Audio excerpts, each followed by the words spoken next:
So just a bit of introduction, because this is our very, very, very first podcast. And just wanted to explain a little bit about what it is. So Bearded Chat is a lifestyle, business, entertainment podcast where we just go into long-form conversation with super fucking interesting people. And they'll get here soon. Not yet. Yeah, exactly. Not yet. and essentially see where the conversation goes, long form. And the reason why I wanted to do this was because I wanted to have conversations with amazing people and learn as much as I can, and hopefully add value to our Bearded Chap customers. And yeah, so I hope you enjoy this, and I want to say thank you first of all to Hayden for going through all the setup process. He is our videographer in-house at the Bearded Chap, bit of an expert. And I'm going to introduce our first guest of Bearded Chat. So tonight, ladies and gentlemen, I am very happy to introduce a friend of mine, someone who is an amazing entrepreneur out of Australia. He is a AFR Fast starter for 2018. He's been named as NewsCorp's top 20 under 40 entrepreneurs in Australia. He won Singapore Airlines LMBA Young Business Person of the Year. My good friend, Sam Hussey. Welcome to the Bearded Chat, mate. It's good to be here. Wow, that's a lot of pressure when you put those. Yeah. Those I told you I had a good intro. Yeah. I told you I had a good intro. Yeah, Thank you so much for coming, man. Wow, what a fucking crazy couple of months. Oh, dude, tell me about it. I mean, honestly, if anything with the beard at the moment, I had to actually give it a bit of a trim on the way here because it was next level. So it has been it's been an absolute crazy couple of months. It's been ridiculous. A crazy 8 months. And you've had a baby and everything in this 9 months. I've had a baby. Yep. She's gorgeous. So how's dad life? It's great. I love it. It's crazy. Like, I think the thing is, having a baby, it's super unexpected. And then the moment she was here was just every day I just stare at her and she's cuter and cuter every single day. So it's amazing. Incredible. So I should probably introduce what you actually fucking do. Yeah. Yeah. So he's won all these awards. Yeah. I'm not, it's not having a baby. That's not what I won the awards for. I'm a fast starter for how quickly I had a baby. Exactly. It took 7 months instead of 9. Jesus. I won't even go there. So Sam is an entrepreneur. He started some amazing companies and he specializes in the augmented reality and virtual reality space. So number one, how did you get into it? And before we start, I'm actually going to pour another drink. Do you want one? Definitely. Where is that? Hold on one sec. I can tell you while you're pouring the drink of how that started. Look, honestly, the journey for me getting into tech is, it's an interesting one and it's a long one at the same time. We got time. We do have time. For me, like I started it as like a 13-year-old film geek that just loved everything about storytelling, and that's really kind of where the journey started. And I say 13 because it's when I first started actually, like, what I think is like technically kind of that entrepreneurship journey. Like, when I was actually going out trying to like get work and cheers, brother. Cheers. I have to take a sip now you've done that. Fucking and that was really where I started going out and first, like, chasing that journey. And that's good. It's fucking delicious. Conor McGregor, thank you. Conor McGregor. Conor McGregor. Proper 12. Yeah. That's probably where it really sort of kicked off. And I'd gone through a journey where the storytelling for me was such a big thing. Like, that kind of element to go and tell films, Because you're in film as well, yeah? I started in film. Yep. And kind of came from a thing, without going too heavy into this, like, Mum was really sick when I was a kid. Mm-hmm. So I used to go and watch films for 2 hours, and it would completely take me away from, like, all of the shit that I was having to deal with as, like, an 8-year-old kid. Yeah. Like and Fantasyland type stuff. Yeah, I would forget for 2 hours about all of the stuff that was happening. So I just got this, like, crazy obsession with storytelling because it was like, I could do the same thing and I could tell these stories for how people could kind of lose themselves for 2 hours. So, and I got really obsessed by it. So I was kind of following that journey until I got to about 13, about grade 7, grade 8, and I started to actually start bugging the shit out of people to try to get onto film sets and do all this sort of stuff and go out and film things. And that's really where it kicked off. And it really probably from about 15 years old was when I actually started getting heavily paid for it. And it was kind of my job for a while still doing other things that 15-year-olds do. Yep.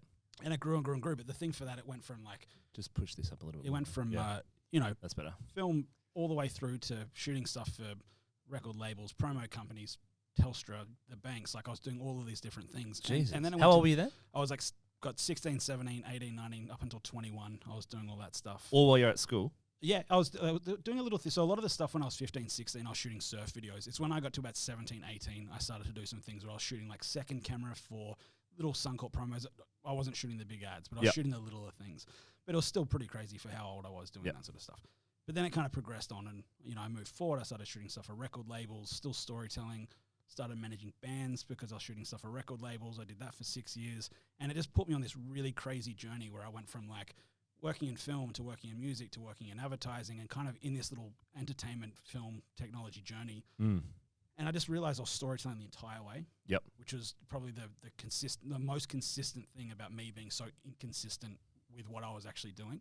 If you went from producing film to freaking managing bands I knew nothing about. So I think that was the thing for me, that storytelling is where it really kind of got to the point for me to be sitting in tech. I just see tech as another way to storytell. Yep. And especially with virtual reality, augmented reality, any of that stuff, whatever you want to call it now, XR, immersive tech, whatever. What the fuck is virtual reality? Because I obviously know what virtual reality is, but augmented reality, virtual reality, like you always think about your little goggles you put on and run around and you feel like you're there, or what's the new stuff they're doing with drones and stuff, like putting that on, but that's 100%. Look, so explain that. How much time do we have? Okay, so VR and AR was the main thing, virtual reality being headset based, augmented reality mainly being mobile based, but also with the ability to put on some form of glasses that turn into augmented reality headsets. So a lot of when you kind of divide virtual reality and augmented reality, most of the time you're talking about augmented reality being mobile based at the moment with a lot of the stuff that's being seen. Yep. Virtual reality is heavily headset based. It's all headset based. Okay. Everything is actually, you put on a VR headset, you're in a 360 experience, you're able to, and there's two ways around. You're either one, able to move around completely in an environment, or the other, which is starting to slightly be phased out at the moment, is more of like a stand and look around experience. So if you move to the left, you move to the right, nothing happens. Because I've seen some of those concepts where you're in like a disc around you, bungeed up, and you've got a full treadmill. You're running around, like doing shoot 'em up games and stuff like that. That's awesome for working out. Yeah, amazing. It was funny. I remember running around when they first came out. I was running around through Hong Kong trying to find one of those systems, and it was one of those things where it was like, oh God, I could have swore they said it was here, and I was like, fuck, it's not there. So I was running down the other side. So we got to these things, and we found them. I've only ever tried one of them once. And they were fun, but they were kind of exhausting at the same time. You're basically wearing Teflon shoes and running on a disc. Yeah, wow. It's quite weird. Shuffling. yeah. And it was the weird thing. It was one of those things where I realized I was like, I feel like I need to lose more weight to do this. Well, like, it would help you. Yeah, exactly. I was too heavy for it. Yeah. So it was kind of like, and sure, that's probably user error, but like they're fun. But I think one of the things is like there's so much different ways that you can do virtual reality. I've almost pretty much done them all. In America, there's the Void. You've got Zero Latency in Australia. Yep. You've got Dreamscape in LA as well, and a few others places as well. And what do you do there? Like, so they're businesses you go in and actually have those. Yeah, so they're actual businesses. So these are all location-based businesses that, talking about, the last 8 months in Corona, they are the ones that have been hit the hardest with all of this stuff. So location-based business, but not only location-based, you're taking a headset that someone else that you don't know before you has used, and you're putting that thing back on your face. Yep. So there's a lot of interesting stuff going about that. But those locations basically are, large rooms that have got tracking systems inside of them. So what it means is the moment you put on that VR headset and a bit of other kit that they'll also give you that you clip on and strap on, you then walk into an environment with a VR headset on, but you're actually walking into an environment where the entire world that you're seeing is completely different to the world that you're actually in. So the reality is you're standing in a warehouse with, tracking markers on the floor and, some lights on and white floor and nothing else around it. The virtual reality that you've got on your head, you're standing in a Ghostbusters experience and you're running around from location to location, fighting ghosts and moving through room to room and grabbing onto levers that are on the side of the wall that, again, in the warehouse is just a shitty old lever that's sitting on a wall. So you're actually grabbing it? Yeah. So they've tracked the environment from the real world. So say, for example, if I was in, doing this and I actually grab this in the virtual world, this could be absolutely anything that they've turned it into. But the moment I grab it and what I'm visually seeing makes me feel like I'm grabbing something completely different to what it is. Could be grabbing anything, hey? Could be grabbing anything. And look, there's a lot of virtual reality out there which has gone down that path as well. So, so it's incredible. We'll talk about that later because that's I know nothing very about it. Bullshit. Just make sure I get every Yeah, single yeah, camera. yeah, yeah. I know nothing about it. So you finished school, you started doing all this filming, Yeah. and then what did you do then? So basically, I just hustled my way around. You know, I always was a believer of if you wanted something, you had to be noisy about it. Yeah. It also pisses a lot of people off when you're like that, because you get into a stage where Some people. some people, yeah. So, you know, like for me, I was running around trying to do things in film, and I pissed a lot of, you know, film people off early because I was kind of this young kid running around creating things and doing things, and some people didn't really like that either because I was, you know, doing things that they might be a bit older than me and they weren't doing.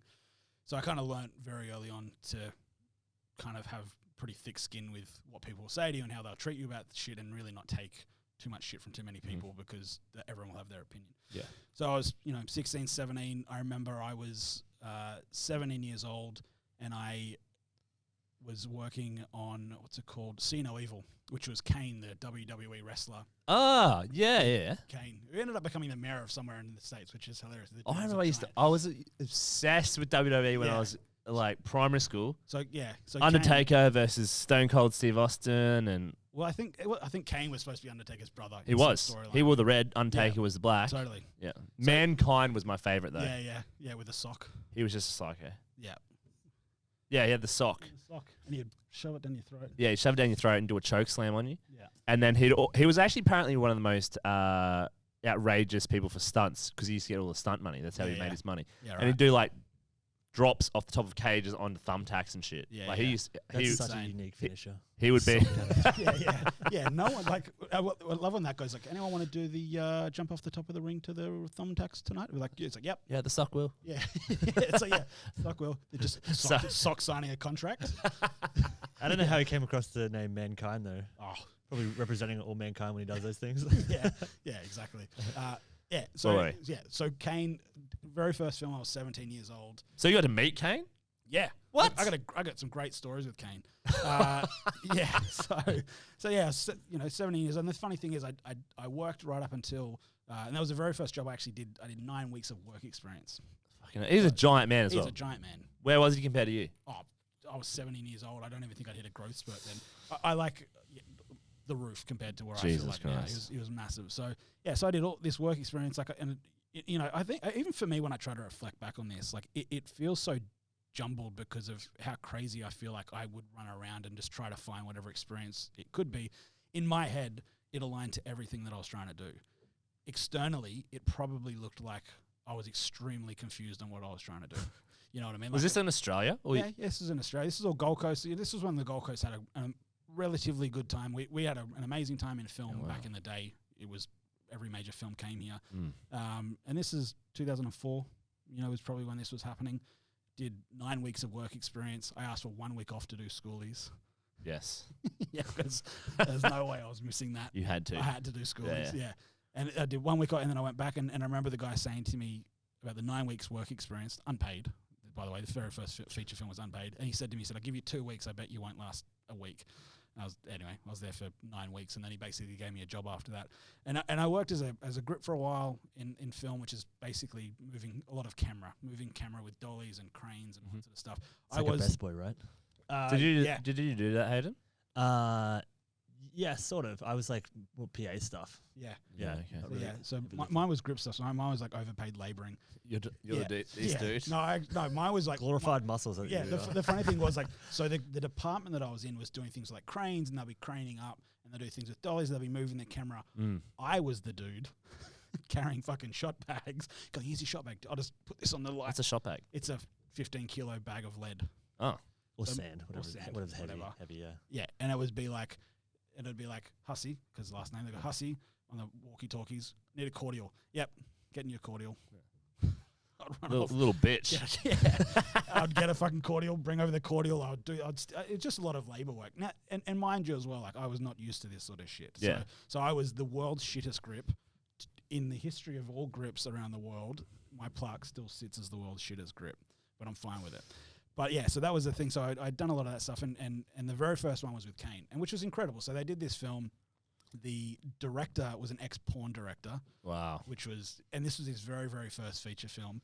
I heard the dude speak twice in the entire whole film. The DOP, an amazing Australian DOP, basically directed the whole film.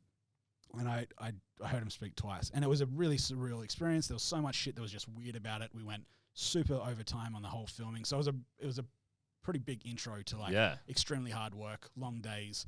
And if I realized like if I'm going to do anything in this world, this shit's going to be tough. Yep. Because I was doing, like these days, like 16, 17 hour days. I remember the 9 weeks of the film for free. They were so impressed with me. They said, we'll pay you on the very last day. And I was like, sweet. It was a 22-hour day or something. It was insane. I remember walking out of the studios at on the Gold Coast, and we're doing a night shoot. And I remember them opening the doors, and it was just daytime, and it was like as if like vampires had just been exposed to light. You just hear this like through the whole studio of like sunlight coming into the studio, and that was one of the things that I realized. I was like, okay, if I'm going after this. It's all in, and it's hard work, and that basically was the thing for me where I realized like you just constantly none of it's going to come easy. So, I actually applied for a job at Movie World once. Did you? Yep, stuntman job. So, and I'm taking you didn't get it. Didn't get it. I'm fucking glad I didn't. I remember going to an interview, and it was a group interview. We had to sit around with all these other people. We had to do all random stuff, and we had to do some like acting, and it was for actually one of the roles in the Stunt Show Academy, the Police Academy. Yeah. Were you supposed to play, was it Daryl? Rodney. Rodney. Always the fucking same guy. Yeah, exactly. One day I just wanted to be Rodney any day. I was just like, because I used to go to Movie World all the time. And I'd always think, let it be me. And I went back a few times. I was like, this dude looks identical to the guy that was here last time. He's fucking here every weekend. He must like Movie World as much as I like Movie World. But I didn't get the job, and I wasn't disappointed, that's for sure. Yeah. I'm glad I didn't go into it. Yeah. Because, it would have been fun, though, for maybe like 2 weeks. Yeah. Maybe would have pulled some chicks or something, but... Well, I'm going to let something out of the bag. I worked at Movie World when I was 15, 16, trying to just get this shit moving. I thought, Movie World, it's where all the films are made. 100%. Little did I know. Completely different section of where all the films are made. What were you doing there? I was in food and beverage. I was making burgers in Gotham City burger joint. Yeah. And it was like, and I'd be like, oh, anyway, I realized one day that I could walk through past the Scooby coaster, around the back. Awesome ride, by the way. Incredible ride. Yeah. I once got stuck on that. I thought, I've got 15 minutes before I start work. I'll sneak through. I'll do a quick little Scooby coaster ride. Naked? Not naked. I was completely clothed. Learnt the lesson. Anyway, did this ride. Missed opportunity there. Yeah, no, totally. Yeah. And anyway, next door to where I worked. So I was like, I can get this in and I can get back to work. Won't even realize I did it. Scooby coaster, does the whole thing, comes to the section where it turns you around and you go backwards. Yep. Clink, clink, clink, goosh, breaks down. And I'm going, by yourself? I had like there's people on there with it. Yeah, I'm going, I'm going to be so late to work. I'd already been late the day before. I'm here already, man. Yeah. I literally, anyway, I was up there for like 20 minutes. I was like 30 minutes late to getting to work. I had to explain that I was stuck on the Scooby coaster. Yeah, that job didn't go down too well. But it was one of those things that it was funny that what I was saying about the Scooby coaster, I found a way to sneak through, get through the back door past the Lethal Weapon and walk up to like the films, the studios, and I could go and eat in like the cafeteria. And it was just so I could kind of like weirdly walk through the studios when I was on my break. And it was just this. I went back before about that film geeky thing. Just see some like I don't really see anyone. Actresses and actors. I never saw a single person that looked like. What were you doing there? I don't know. I was just working there as a kid trying to make money, and it was funny. And it was one of those things when I said about being the film geek. It's like I think about that shit sometimes and think about like how obsessive I was about film. It was insane. And it was like the storytelling stuff. It's just like I just used to do anything I could to get near it, which is, I think back about some of that stuff and I think about where my like kind of like crazy. I've always felt in business I get extremely obsessed with what I'm doing, and I think that's probably the reason why I've been able to take so many kicks in the face that I probably have. I do too. Yeah, I actually think I have ADHD undiagnosed. Yeah. Like legitimately, I find it really hard to concentrate, and then when I love something, it is like 1,000,000% focused. I'm the exact same. Nothing else matters. Like you guys know how little amount I sleep, And it's just like, it's so bad for you, by the way. It's definitely not a healthy choice. Yes. But I just get obsessed. And the next minute, it's like 4 o'clock in the morning. I'm like, fuck, I got work in like 2 hours. This podcast is brought to you by No Dose. No, I don't like no-dos. I prefer Red Bull. Yeah. Or whiskey. Yeah, or whiskey. Or life. Yeah. But so worked at Dream Movie World, and then how did you link into? When did you start your first business? Where did you link in with augmented reality VR? Well, the very first business was 15. The tech version of what I was doing started when I was.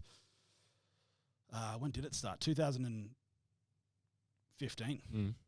So there's a huge gap in between that stuff as well. So there's a long history of doing a whole range of stuff, but the actual tech side of things started 2015, and that had come around the fact of I was basically working in the advertising space, doing all these things, working with some other tech stuff as well. Yep.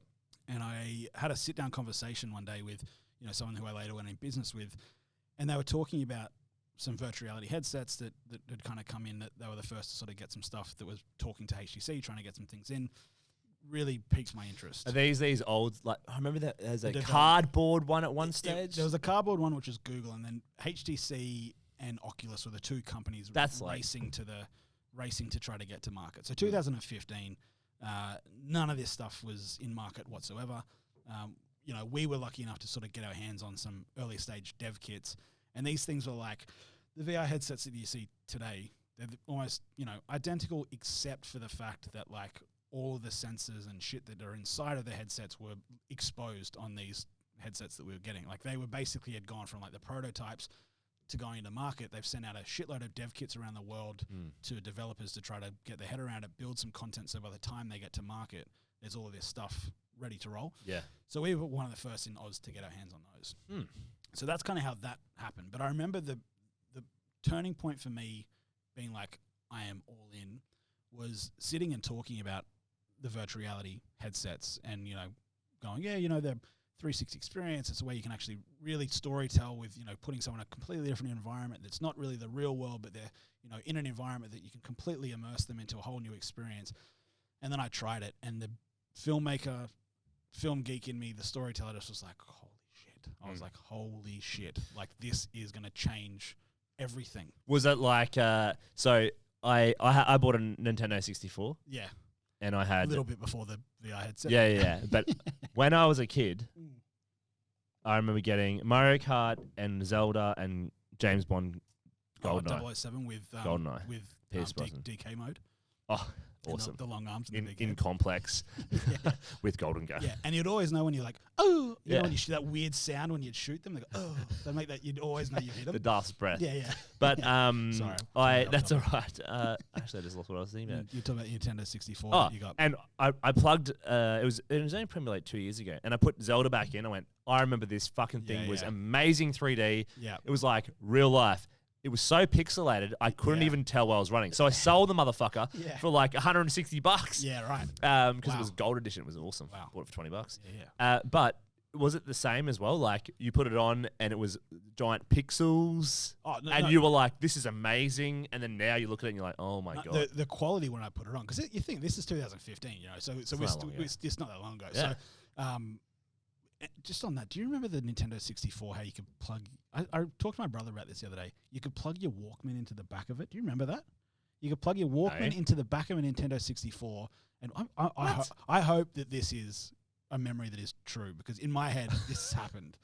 You plugged your Walkman into the back of a Nintendo 64 and you could play music through it. My brother says no, that didn't happen. I swear to my I am going to go home tonight and check it out. As you're playing a game? Yeah. Really? Yeah, and you could play music over the back of it. I don't recall now that for me, I don't recall that. I'm gonna go home tonight and take a photo of the back of that thing, because it was just giant charging unit plus thingo. 3.5 port into the back. Please let me know, because I had a debate. Maybe PlayStation. If it's Sony Walkman, that's more likely. Maybe PS1, perhaps. Yeah. I don't know. I feel like it's a 64. Anyway, sorry. So yeah, the VR headsets. So put this thing on, and it was, it was like, I can't remember what they came out. I think they came out as like 2K quality, so like twice as much as what HD is. I think that was what the development headsets were. And I just remember putting it on, staring forward, and then just going, wow, and turning to say wow, but turning my head and the content going like turning as if it was the real world. And then I went, fuck, wow. Wow. And I was like, holy shit. And then I turned and I realized I was like, holy fuck, this is reality. Fucking incredible. I was like, and in my head, I just started to go, it was like all of the shit that I'd done in my previous kind of life is, it all just kind of was like, oh my God, this and this and this. But did it look real? Yes. Or was it just like cartoony No, stuff? it looked extremely real. So you thought you were, like, you could have been in a room and you're like, there's That no fucking doubt in my mind I'm in this room. The very first experience that I played on a VR headset, I forgot people were around me after I played it. I got so immersed in it. And that moment, Oh my God. that moment of experience I never forgot. And I took that and I built it into every single tech piece that I made. I would always have a thing saying the first 10 seconds is the thing. That was my little secret. I was like, the first 10 seconds, we need to do a few little tricks to get the first 10 seconds of a person to put on a VR experience to be literally like lost in the experience. How do you do that? A lot of things like sounds, visuals, and basically the experiential content. So we do a lot of stuff where you could do directional audio. So if you're looking to the left or looking to the right, and I remember one of the first-ish kind of experiences that we made in the company was a dinosaur experience, and you're basically standing in a forest kind of experience, and there was Getting a good buzz off this, by the way. yeah, it is So- good. It is good. Thanks. I just looked with like half a bottle down. I'm like, Nice, holy thanks. shit. Thanks, Conor McGregor. Yeah, definitely does its job. Yeah. Definitely works. it's literally doing what it says in the bottle. Proper throttle. Yeah, and the dinosaur experience, we did a lot of stuff where it was basically working with the experience of the way that the person moved their head. We would change the audio to direct them to what we wanted them to see. So it would be this thing like, you'll be looking forward, and then if we wanted you to turn to the right, we would have sound, audio, and the narrator would actually sit. So all of a sudden, we'd kind of give you a bit of a spook. You'd turn to the right, and then visually we'd be creating things. So constantly through an experience, we're doing things where you're constantly, whoa, and ducking and looking around and kind of getting into it. So what type of world are you talking about in this? So this is a dinosaur experience Okay. where basically standing in a field and the dinosaurs were moving all around you. And we did some incredible stuff in that early. like Jurassic Park style. Literally like Jurassic Park. Amazing. Like almost like I spent many a phone call trying to actually get the rights to Jurassic Park until they told me the price of what it would cost to license Jurassic Park, and then we just kept it dinosaurs. Pre-sell. Yeah, Pre-sell. yeah, it was like dinosaurs. No Jurassic Park. Yeah. But we did some really incredible stuff. We did things where we took floors that we put big basically the base systems of a speaker without the cone underneath it. So when the dinosaur walked towards you, the thing shook and rumbled. So I went all in terms of like pushing the boundaries of where I could take that shit for the experience. So every time I came up with an idea about what an experience was going to be, I always thought about audibly and physically in terms of like what was going to be, what the floor was going to do. Could they grab something? Could they do this? Could they do that? And it was never just for me about putting on a VR headset and letting someone stand there and experience something. Because visual is one thing, but for an experience, you have visual, audio, and kinesthetic. Yeah. So all your modalities. Yeah. So And I would always try to work out at what somehow we would get all of those in there. And the only thing that I really wish that we could have tried to do at times is try to get the sensor of smell in and there. that's the most powerful out of everything. And it was the most difficult to try to replicate because you can never clear the smell that was currently in front of you. You know what I mean? So for example, right, we were usually working in VR experiences, and I'll throw another one out. How's it? Is it like this little blower right there? You can just like blow shit into you. There was people that actually started companies trying to make it, and they never just really got off the ground because there was things that they put in the top of their headsets. The only one that did it that was incredible. I was in New York City. I had gone and I had to have a few meetings, and I remember going to Times Square, and they had the Void, which is Disney-backed virtual reality frame roam. They're the ones that have the thing where you pull the lever and the experience kind of like opens a door. So, and I just to not confuse, the people at home, but like to understand the Void, you walk into the environment where you put your VR gear on and it's like, think of it like, there's like 6 or 12 VR kits just literally hanging on the wall, like as if you walked into a locker room. You kind of walk in, you take a vest which has like some haptic systems in it, shitloads of battery packs. Matrix. It is, yeah, shitloads of battery packs, and basically like a laptop. It's like lay down. Yeah, they just plug you in, and a laptop on the back, which was the thing to power the computer. So you would put on a vest that had all the haptic feedback sensors in it. On the very very back was a laptop. You zipped it up. you clipped yourself in, you took this VR headset that looked like this Tron style thing, you put it on your head, you clipped the speakers down beside your ears, you plugged on the VR headset on the front of your face, and all of a sudden you were standing in the starting point of a Ghostbusters experience. Wow. It was, yeah. So and then I look over and my mates are standing in front of me and they're holding their things and the characters, the Ghostbusters, are standing there in front of me. And I look across and then I can hear the guy saying, okay, we're about to put you into the Ghostbusters experience, you know, don't run, blah, blah, blah, whatever.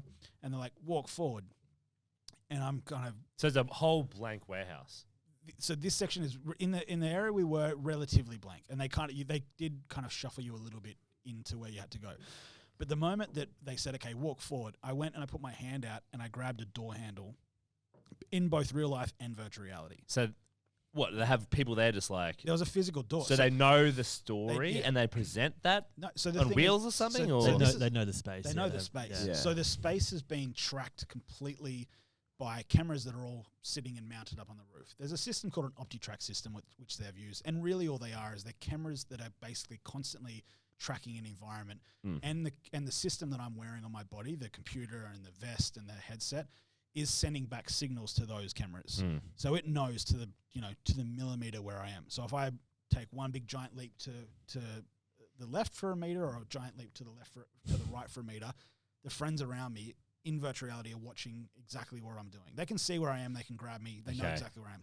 So it tracks the entire environment. So to the point that I walked up to that door and put my hand on the handle, it had already tracked in the build of the Ghostbusters experience in 3D, in the actual 3D environment they're using, they had tracked that door. So when I put my hand on the door handle, in virtual reality, that door handle was a 3D model that they'd created, which I literally was just grabbing the 3D model of the door. Oh my God. So I open this door and I walk in, and the first thing I'd see is that I'm standing on, from memory, and I could be a bit jumbled from the actual experience, but I do remember walking, and the first thing was like kind of walking down like a hallway, and then walk through, and then I turn, and then these ghosts are coming at me, and the first thing you move and you start like firing your thing, trying to like, in Ghostbusters with the, you're trying to get these ghosts.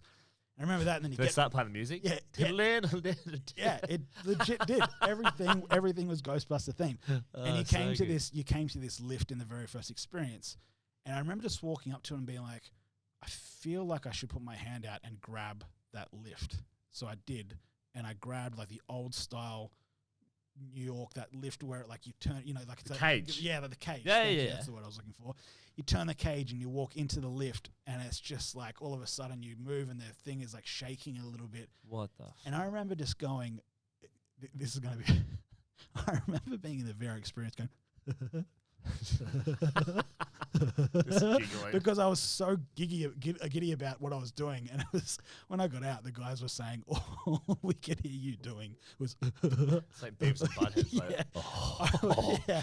I remember being so like, I was so blown away because I realized I'm like standing in this thing which is like so heavily invested by Disney, and talked about all around the world, and I'm sitting there, I'm like, I'm in this space, and we're like, these headsets have come out at a point in 2015, 2016, where it's the first time in anything I've ever done ever in my life that I am one of the very first people at the starting point to have this. Like, first player advantages maybe a little bit with a few people that have done a little bit here and a little bit there, and like have a backstory of things where it's like, game development, they can build really quickly.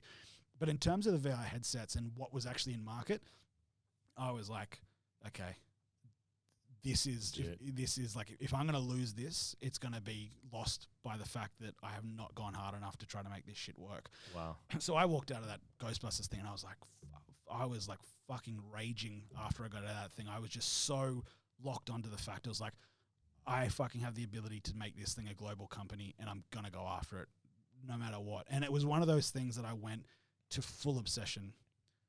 Well, that's a pretty powerful experience as well. Yeah, like, I've never done virtual reality. I've had wow, we got to change that. It's so fun. Yeah, I've had a couple of friends. One of my mates is in tech industry as well and does tech consulting, and they did some stuff. He was showing me this Oculus stuff, and I put it on.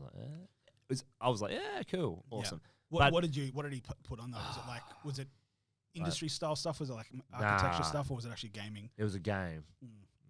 I can't remember. I've only done it once, and it was like a it was like an environment experience. Oh yeah. I was in an elevator. Oh, yeah. And on the ground they have this plank of wood, maybe like Yeah. I don't know, 5 inches thick. Yeah. And you like enough for your foot, and you've got it on, and it opens, and all of a sudden there's this plank that goes out over like 50 stories. Yeah, Richie's plank experience. It was built in Brisbane. Oh, and then you go Amazing. off it, and then you that's gone all over the you world jump off it, you go to the side, and you fall, and you look down. Oh. And Yeah. Your stomach just turns inside out, and you've got Yeah. about 8 seconds of falling time. So Oh my it's god! scary. And then Do you get wind as well going up? No, not in that one. No, I mean, It Fuck hurt that. when you hit the ground, man. Like Yeah. What? Like- you fell? no, it was like you're standing there, but like you get that. So you're like inertia thing. pre-imagining the impact Yeah. hitting your body. Look, Yeah. and there's a lot of stuff like It's that. a Like, horror I don't thing. want It's a that. funny thing. That's not cool. Like the guys that made that, have done it well, where it's a good experience. There's a lot of things. That does not sound like a good experience, bro. Well, it depends on what Jumping off a building and hitting the ground. Well, the thing is, you don't, right? Like, you No, I basically- know. Your brain thinks you hit the that's, ground. but that's the weirdest experience. One of the things that I've always sort of, when you talk about growing a company like this, right? Like the biggest thing that would be a roadblock for us just to get through the door of people would be I'd walk into a room, and during the history of the company before I made the decision to exit, I had sat in the boardroom of major sporting teams doing deals with them for cricket experiences and tennis simulators and all this sort of stuff, to sitting in the boardroom of banks talking about apps for bringing content to life. And when you think about the people we were talking to, they were everyone from game companies to, and I actually have a very crazy story of what happened in India, which is the most surreal shit I've ever. But my point of that stuff is, like, I would always be sitting in these rooms, and there would always, I would say 90% of the time, be someone that sat in that room that's usually with their arms crossed and just like going, get this fucking meeting over. Like you just knew that they didn't want to be there. Yeah, you knew they didn't want to be there, and then they had their arms crossed, and they're like, they just didn't want to be there at all. And I would, And they're like, all right, boys, put the fucking virtual reality set on. 100%, right? Were these people you were pitching to? Yeah. All right. And there'd always be someone that just worked, just one of the staff members, the team that had worked there. But I would always dig deep, and I would go, do you want to try them? No, I'm good. I don't think this really fits in our budget. You're Always like, the same. You like put everyone else in the cricket team, and he's got like a full brothel seed. Yeah, Just sits he there, gets he's like, everything. oh yeah. He's like, All right, we're buying this, guys. you bet your ass I'm in. Yeah. Can you guys leave the room? You for son a of a minute? bitch, I'm in. No, but it'd always be the thing, and then I would dig a bit deeper, and they would say, I tried the VR experience, they put me on a roller coaster, made me feel sick, I got motion sickness, I felt shit for 2 hours. It was like the constant story. Always. Yeah. Roller coaster experience. There you go. Yeah, standing still. But it was a thing that was like the one thing for virtual reality while people were trying to get their head around what was going on, is that they would try these experiences that people were experimenting with. And the one thing about virtual reality, which is the downfall of it, is that if you start doing experiences, because it is so real and it's so immersive, that if you start having an experience where it's like, let's say, for example, a 360 experience where someone's gone and taken a drone up in the air with a 360 camera and starts moving through the sky, but the person that goes and stands in the room and puts that VR headset on and is standing waiting to look at the experience, and all of a sudden they're going up into the air and then they're moving forward on a drone, they get their legs start to wobble because visually they're moving. Just fucking with your brain. Yeah, visually your body thinks, okay, fuck, I'm flying through the air. Oh. And you get the wobbly legs, and then you start getting the motion wow. sickness. So I remember I spoke at this conference in LA, which is Unity, the big technology company. They got me asked me to speak at this thing very early on. I wrote this blog super early in the company, just about the shit that I learned doing virtual reality. They asked me to come to Singapore, and it kind of started this like snowball of going and talking and all these things. So I was at this Unite conference in LA and did my thing, went and started testing out some people's experiences. And this guy had this like drone style, I don't know what you call them. It was like, you kind of were like in like this kind of like I can't remember what the name, but like basically like a big drone that's got big legs, and you're kind of walking through the environment. Like Star Wars. Yes. Like a droid or something. Yeah, basically, right? And I thank you. That's why I couldn't remember what it was. And Is that proper whiskey? yeah. Thanks a lot, Conor McGregor. Yeah, so anyway, I'm doing this thing, and he's like, yeah, you press this button and you fly up into the air, and then, so I'm doing this thing, and I'm like walking, and then all of a sudden I'm like shooting up into the air, and then I'd come like slowly flying back, but it would tilt to the left, and then it would tilt to the right as it slowly made its way down to the ground, and then I would hit the ground, and I was sitting in this VR headset going, I'm going to fucking throw up. I was Whoa. like, and the guy's like, it's great, isn't it? And I'm like, and I'm sitting there going, Just straight up nauseous. Yeah, and I was like, made me so sick, right? And I remember like I had this meeting with one of the head guys of Unity who kind of took a liking to me with the stuff we were doing, and it was after this thing, and I was like sitting in the foyer, and I was just like, I'm gonna fucking throw up, And to dispute? I went down. No, this is the thing, right? I went down. I went downstairs to. That's not my virtual reality set. Yeah, it's like shit. There's nothing there. Keep walking. Yeah.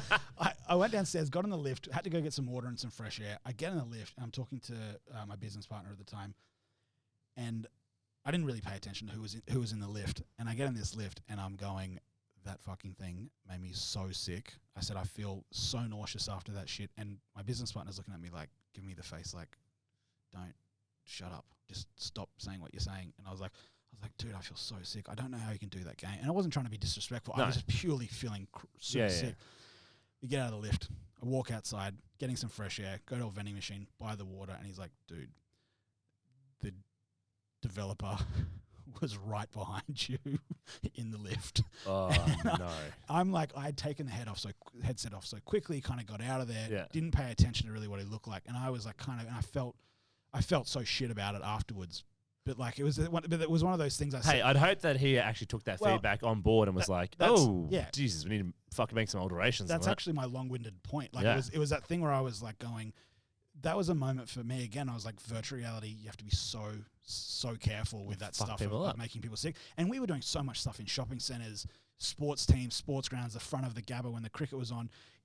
Nothing is worse than a 10-year-old kid playing the cricket experience, vomiting everywhere. Vomiting all over it's the like Gabba. 4, 6, boom. It's like and that's the thing that I just learned so early on about this stuff. Just like the little ins and outs of trying to make something it's gonna be fun and totally entertaining and not hurt you. Essentially. And I think the thing is, like, I looked at it and thought, I have to work out how I make content that a Westfield could license and a museum could license and have thousands and thousands of kids go through it, potentially a week. Remembering that some of our content was only going for 60 seconds and we were churning people through it so quick. So if you made someone sick, you're not just making one person sick. We were actually making like thousands of people sick, and nothing gets back to a client quicker than never going to do that. The cleaners coming and going, there's a lot of vomit. There was 1 ton of vomit. I quit. I'm not doing this shit again. Oh my God. There was so much vomit. Yeah, so that was the thing. And I think like... so everything that you're talking about is like experiences and with games, and it's a lot of game just like... We did a huge amount of... Safari stuff. What is there anything... I know I had a friend, a good friend of mine, his wife was in had a simulation magazine actually, and they were talking about the practicality in regards to business. Yeah, and so she was helping develop software and augmented reality and VR, and not just VR, like also games in regards to like work health and safety, like oil rigs and stuff like that. So like, hey, you need to train in case this rig blows up, and they put a rig on, and then they had to pass their safety test. Yeah, they were the person. They're like, the rig's on fire. You need to get out of here, save all your man. And so you run through, and things fucking on fire. You got to do all the right procedures. If you failed it, you failed. Yeah. But here's the feed, and you're actually not getting put on the real rig. You're not dead, and you have saved all these lives. So it's like there's that entertainment part of it, and then you've got that commercial safety / productivity. I suppose. Yeah, the memory recall stuff. So, I mentioned before about the boardrooms of sort of sitting in a whole range of different things from sports to everything, basically. So we had gone and made, a lot of stuff that was also for training and simulation. So PwC recently just did a report that was saying they actually did they did a full study where they said they're going to put a whole group of people into a classroom experience. Yep. And they were going to learn through the classroom, no VR whatsoever, pure classroom based. And then the other participants were all going to be virtual reality and immersive tech. This is through PwC. And recent too. Like I think the start of this year, I think they released it. Good timing. Great timing. Yeah, a lot of time for people to sit at home and read that article.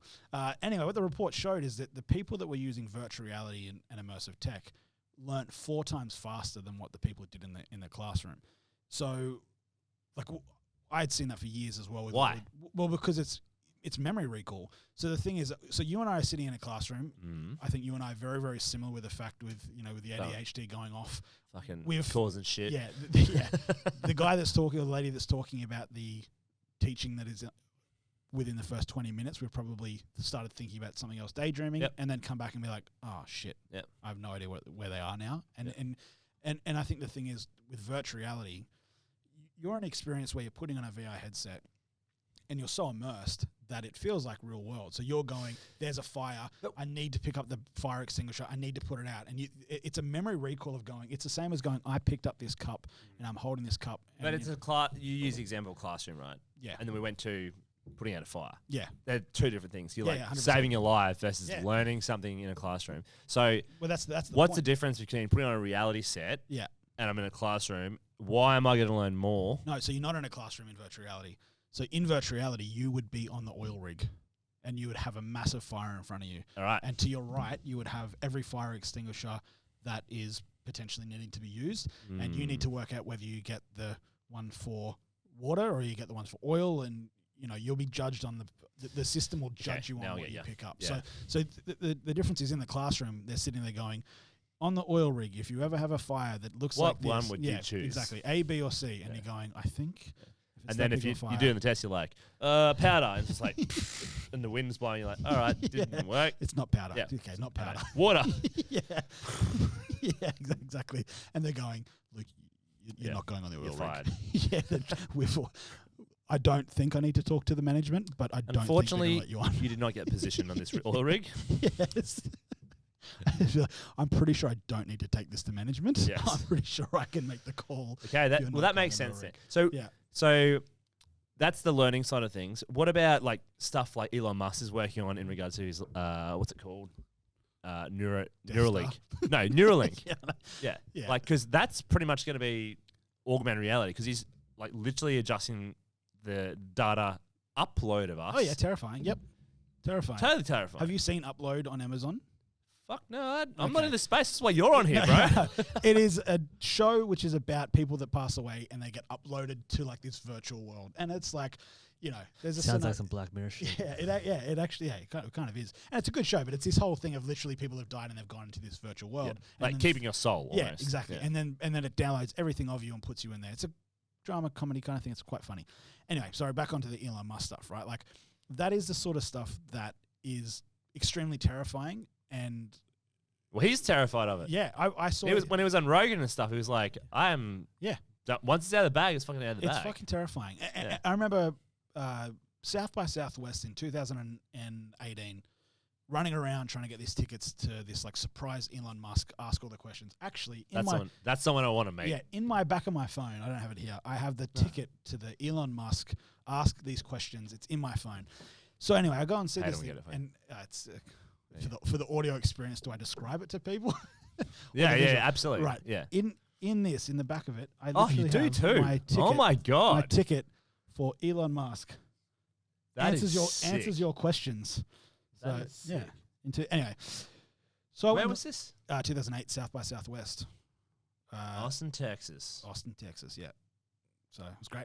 Paid $0. You got to ask Paid $0. It was a free ticket. That's what I mean. I had to run around trying to find this. That is fucking cool. That you this have whole that in there. podcast, I've gotten so off topic and gone into other things, but I'm going to tell you another one, right? Like, that's all right. How cool is that? Yeah. So it's in the back of your phone. This is how obsessed you are. This is how obsessed. This is and how like weirdly superstitious I am with stuff. Like anyway, so I ran around for 2 hours trying to find this thing, and I missed so many talks that I wanted to go to because they're like, just find the people in the red shirt, and they got the tickets. I was like, okay. And they're like, they'll be over in this corner of wherever. So anyway, run over there, nowhere to be found. I'm running for 2 hours, and I got to the point I was like, fuck this. I was like, I can't believe you had that. How long has that been in your phone for? Dude, since 2018. So and multiple phones that I've gone through. Anyway, so this is where I say about the superstition thing, right? Like I had got to the point where I was like, it's so fucked. I really wanted to see that purely around the fact of I'm thinking, I'm a kid that lives in Australia on a big island that I feel like every man, bit of chap, bit of chap. But I feel like in my head, with all of the stuff that I've ever done, I'm like, I'm on a giant island. Every single thing that I've ever had to do in business that I want to try to get international, I feel like I have to scream the top of my lungs and do maybe 10 times, 50 times better than anyone else, and then try to get enough voice across the globe that I can start trying to get some momentum. So that Elon Musk talk, I was like, I just wanted that as like a bit of like a rah-rah for myself, because I was like, I just want to feel that little bit of inspiration from someone like Elon Musk, go back to Australia and just fucking keep trying to dominate and do what I'm doing, because I do feel like we're so far away. So anyway, so I'm running around, can't find these people with tickets whatsoever, super fucking gutted by it. And I just got to the point I was like, you know what? I kind of feel quite gutted. I'm not going to go to this next talk. I'm just going to go back into like the main section where there's like some seats and some sitting area. I'm just going to sit down. I walk into the door, literally bump into a lady in a red shirt. I'm like, oh, sorry. And she's like, oh, are you after an Elon Musk ticket? I was like, Yep. yes, I am after an Elon Musk. She's like, here. Had shank coming out. Yeah, I was like, what do you got? And anyway, she hands me this, and I, like when people always say that, but I would literally was just like, I was just going to go sit down. I'd given up trying to find the tickets. She gave it to me. She's like, you probably want to be quick. It's going to start soon. And I fucking ran to this thing, got to it, get into the area. By the time I got a ticket, I was so far up the back of the concert hall, wherever it was, that it felt like being at the Brisbane Arts Entertainment Centre, and being at nosebleeder. Yeah, quite at the back. Yeah. But I probably exaggerate. It was still a good spot. Anyway, and he was talking about some really crazy shit, a whole range of stuff about tech and a whole range of stuff about AI.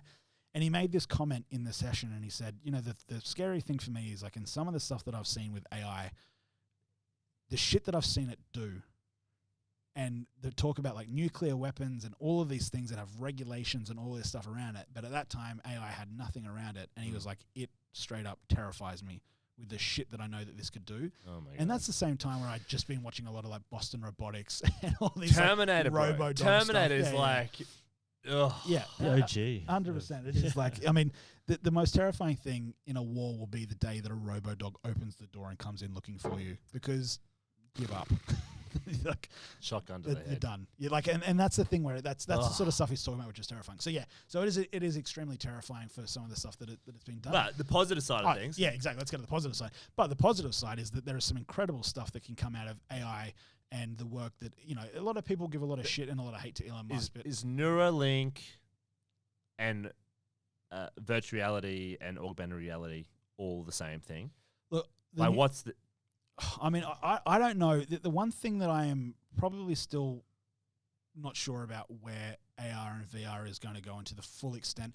From the very, very beginning of augmented reality and virtual reality, there has always been this talk of a contact lens, augmented reality, what would be a headset basically. It had become that small that Google Glass. Yeah, I mean, Google Glass was the very first thing that came into market basically back in the day. That was, a very cool experience for people, and it's still being used. Yeah, I've used one of them. Yeah, it was cool. It lost its mainstream appeal purely around the fact that when you were shit. Well, they look shit as well. But like you're walking down the street, it was like, oh, that dude's wearing fucking Google Glass. But the thing that threw people is that you and I would be talking, I'd have the glasses on, and you would think that I'm recording you.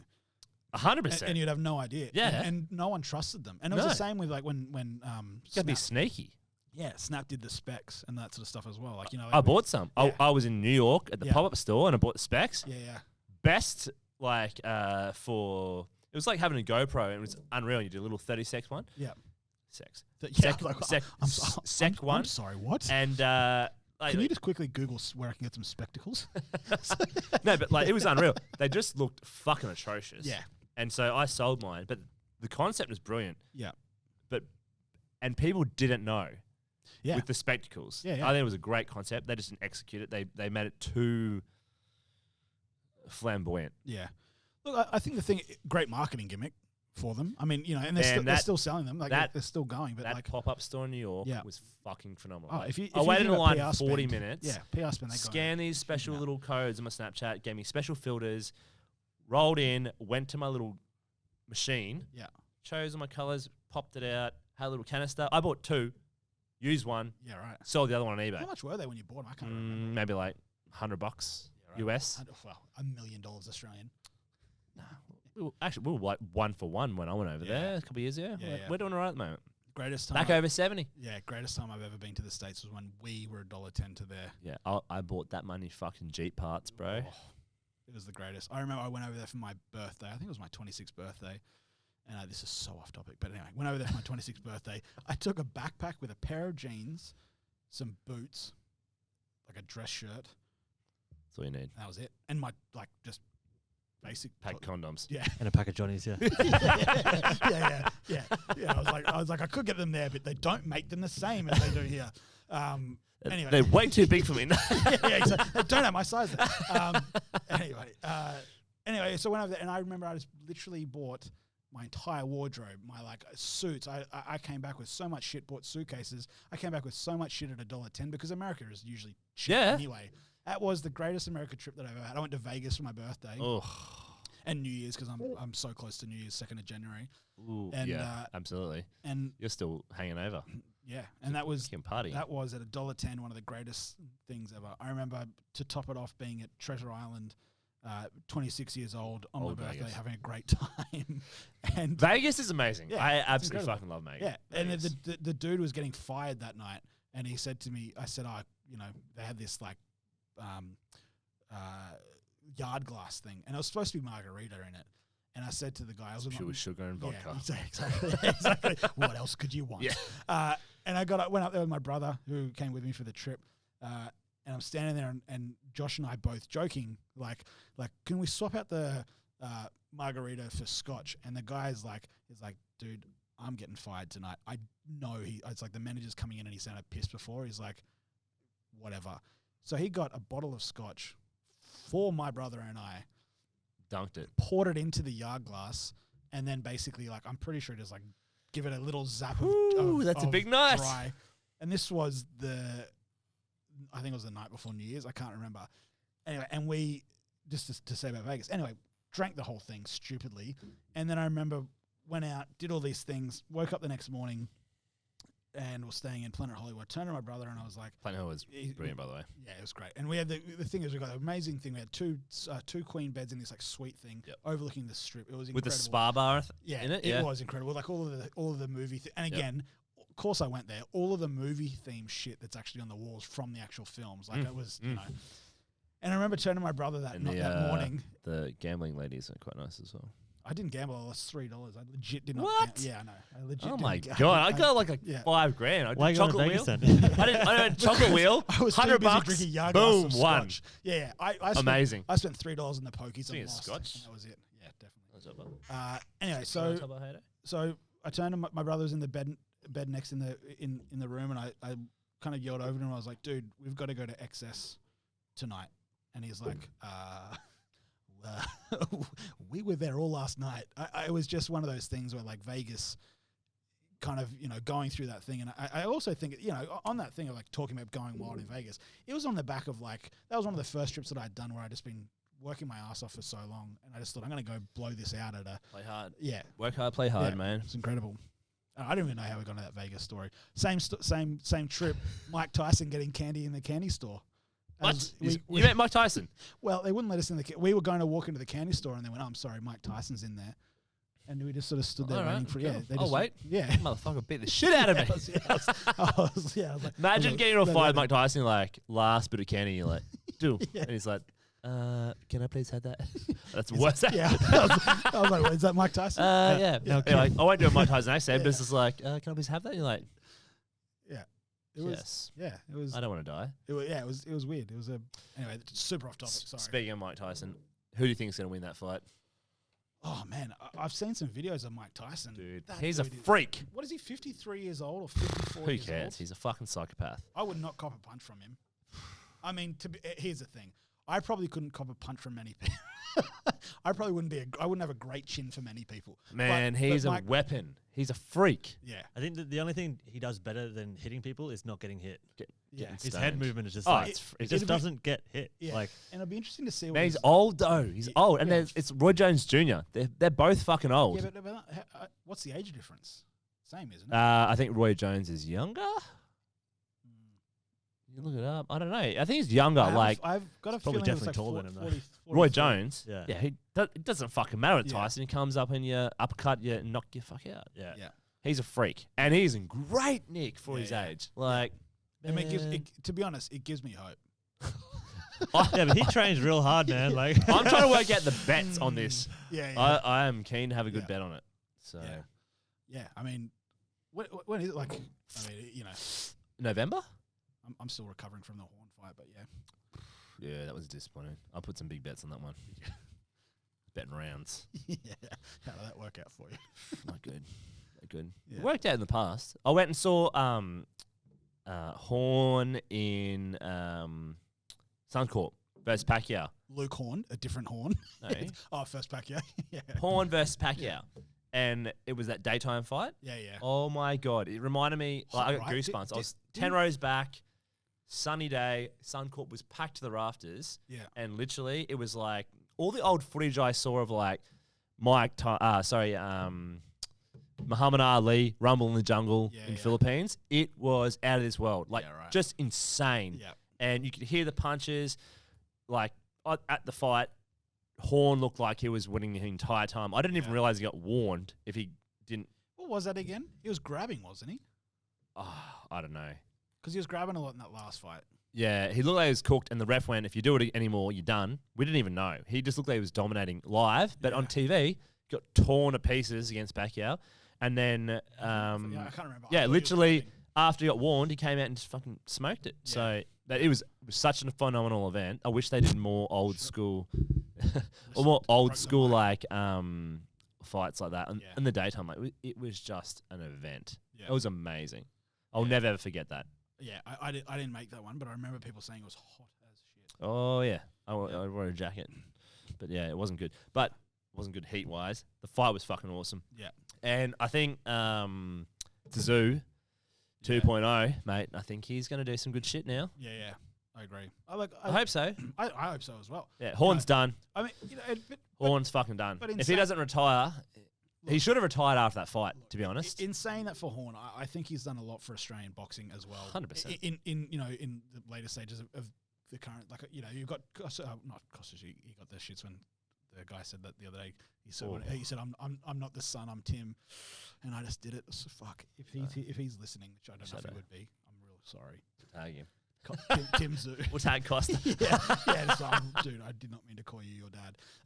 Anyway, it will be interesting to see. He's young. He's got some good, some fighting in him. And I think Horn's done some amazing stuff. So dude, even if he does, he's a nice dude as well, and he made a good start for his family with it and everything. Totally gone from being a school teacher into fucking no one. Yeah. Fought in Vegas. You know the thing, and if you want to talk about hustling, right, and talk about business, and take away, a conversation that we had off this podcast, bringing into it. If you want to look at things where it's like, he's a business because every punch he throws makes him money. Was a teacher who trained hard. Exactly, right? Won some fights and then got an opportunity and took advantage of it. But that's my point, right? Like, he worked so hard on something that was working towards a better life for his family, which is like, talking about these podcasts and talking about what I'm doing or you're doing, all that sort of stuff. There's all this stuff about, we did this and we thought of this and we decided that was going to be what our business was. You think about professional athletes and you look at like footy players or boxers or whatever it might be, such a short lifespan of a career that if they don't work their ass off, that they're not, they don't achieve what they need to achieve. So, well, you could get injured tomorrow. Totally. And it's done. Whereas I think if you look at Horn, went from being a school teacher. He was over 30 though as well when he started. Yeah. He started old. Yeah. But look what he's done for his family now. And what he did for Brisbane. In Queensland as well. Like, there's a lot of stuff that he did, which for his country, he did an amazing stuff. For himself and his family, I mean, he achieved the dreams he wanted to achieve. He, became world champion, beat Manny Pacquiao. And then he also got to the point, like, okay, he lost the last fight, but like the dude has made so much money for himself in such a short span of time that got on it. Yeah, he hustled his way to, and I love that. That's the thing why I think Horn's incredible. I want to see, and after McGregor versus Mayweather, is that happening again? I don't think he'll fight again, to be honest. McGregor. Yeah, I think he's done. If he does, he's a fucking idiot. Mayweather might need to cash spend so much money. Yeah, but literally, I just want to say, McGregor, he said that, not me. If he's been listening after we talked about it, he doesn't need to. He's fucking. That's how he started this. He's gonna bust in this door, man. We're launching Bitter Chap Gin. I know saying, what's up as well. He's listening to this podcast after we've tagged him in the post. I do want nothing to do with talking shit about him. No fucking way he's going to listen to this podcast. But anyway. If he does, It's hurtful. that would be awesome. Yeah, that is and hurtful. If he does, Connor, yeah, yeah, we want to make a beard product for you, mate. yeah. It's all good. Yeah. We'll make fucking proper 12 whiskey, bit of chap, bit of that'd be great, wouldn't it? Yeah. But Mayweather versus fuck, I forgot what I was talking about. What are we talking about? McGregor. Mayweather. It's not going to happen. Number 2 will not happen at all. Yeah. Absolutely will not happen. Mm. If it does, it's only because Mayweather wants it to happen. Mayweather versus Pacquiao. Because even after the McGregor fight, I put up some big fucking money on McGregor fight. Interesting. Because no one thought he had a chance. Yeah.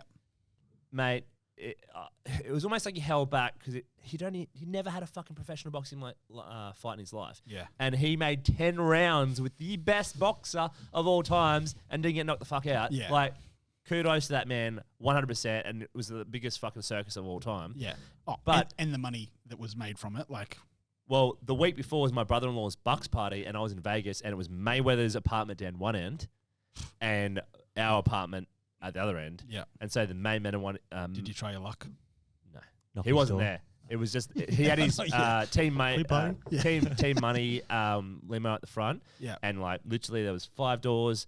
There was like another group of Aussie guys on a Bucks party as well, and it was like bullshit champagne at the front of everyone's doors. There's only 5 doors in the entire apartment. 6 doors. God help. 1, 2. Like, It was just ridiculous. It looked down the strip, but their apartment was on the other end. They weren't there. Yeah. They were just in training. Yeah, But yeah. even after that fight, Mayweather said, I'm pretty sure Mayweather said, this is for all the fans for the Pacquiao fight. And that was like 3 fights later. Like he fought like 2 other people. Because that was a bullshit fight. I reckon Pacquiao won that fight. Yeah. And that was that was dodgy. So Yeah. if there was to be another fight, Yeah. Pacquiao versus Mayweather, You would make cash if that's the that blows. I reckon that would blow McGregor out of the water because it's like all the boxing purists in the entire world, Yeah. the entire Philippines nation. Has McGregor versus Pacquiao? No. Whenever. They talked about it. Whenever. They talked about it. It's not I don't going know to about that one. If I was Connor, like I'd be Ferguson like, fuck that, versus, man. Just buy my fucking- scotch. Yeah. Khabib. You've got this. Yeah. Yeah, totally. Khabib. 5 times I they don't tried to like line that up. Didn't happen. Yeah. Whatever. I Yeah, don't like totally. Khabib. I just want to get Ferguson smashed in the face by Khabib. Yeah. Yeah. I hate Ferguson. I love when we That's say, a fight that's never meant to happen. yeah. yeah. Yeah. Look. Anyway, we should go back. Yeah. To Yeah. It's like talking about fighting. Yeah, totally. But you know, in saying that, like we are still talking about people that have gone and created some crazy shit for themselves by working their ass off. That's the If we- most if we're gonna- risky if we're out of gonna- all. yeah, if we're gonna bring this Yeah. back Well, entrepreneurship, right? Yeah. It's about risk Totally. versus reward. and getting punched the fuck in the face so many times and getting back Nuts, up. bro. But Yeah. yeah, exactly, and getting back up. Yeah. But fighting, you actually physically get it. Entrepreneurship is very similar. Yeah. Euphemism. Yeah, Yeah. totally. And I think the thing, you know, I think if I think about anything, right, and the journey is as kind of long-winded as I made it with the stuff that I've talked about with what I've done, it has to be there have been so many times where like fucking gut-wrenching, terrible times that just like I don't want to get back up and do what I'm doing, you know what I mean? But like the thing is that you get to it where you're just like there's something in your head when you're so passionate about something and are so obsessed, which has to be the same for boxing, Well, right? this is why when they're like, oh, if you want to start a business, you have to do something you love. It's because it's the hardest fucking thing you've ever had to do. And this is when I explain to people, they're like, about entrepreneurship. Yeah. Like, it's the most incredible thing I've ever done. Mm-hmm. It's the hardest thing I've ever done. Definitely. It's the most emotional thing. I've had the highest of highs and the lowest of lows. Yeah. But I fucking love it and I would never ever change it. Yeah, 100%. Like, Yeah, and you know, there's things that even with stuff that I've done where I've had to make decisions that are life-changing in terms of what I've worked for, and I've gone and made decisions on it that change the course completely. It's fucking heartbreaking. Like there's things down the track where it's just like easily, you know, I think there's 2 things that I always think about in life with this stuff. One, I think I always try to compare it back to like when I'm in a bad time. One thing I look at is I think well, nothing will ever be harder in my life than going through the stuff as a kid with my mum. But like that sort of shit is the some of the harder stuff. And then I compare like what I go through into work, and I think like that's not as bad. I just always kind of compare these things. And I was talking to someone the other day, and they said, like with all the shit that in the stuff that I've gone through to try to create these things, like how do I at least keep positive about it? And without even thinking, I just said it, and then I thought, okay, that's interesting. And I said, I take all of the shit that I've been kicked in the face with, and I think about like the reason why I'm doing what I'm doing or what I'm going for next, and I shift the pain of the decision. And remember, we're talking about pains of like self-inflicted pain, right? Like we've made the decision to start this company. Mate. Yeah, we have, like this is our decision to do this shit. So like, it is self-inflicted, and at the end of the day, at the end of the day, I always think there's like people in the world that are doing more shit in the world than what an entrepreneur is doing, a doctor or a nurse or whatever, right? Like, but like, my girlfriend's one. Yeah, and that's I feel fucking useless. I get home, she's like, when she was in ED, she's like, I saved like 10 people today. I'm like, yep. Yeah.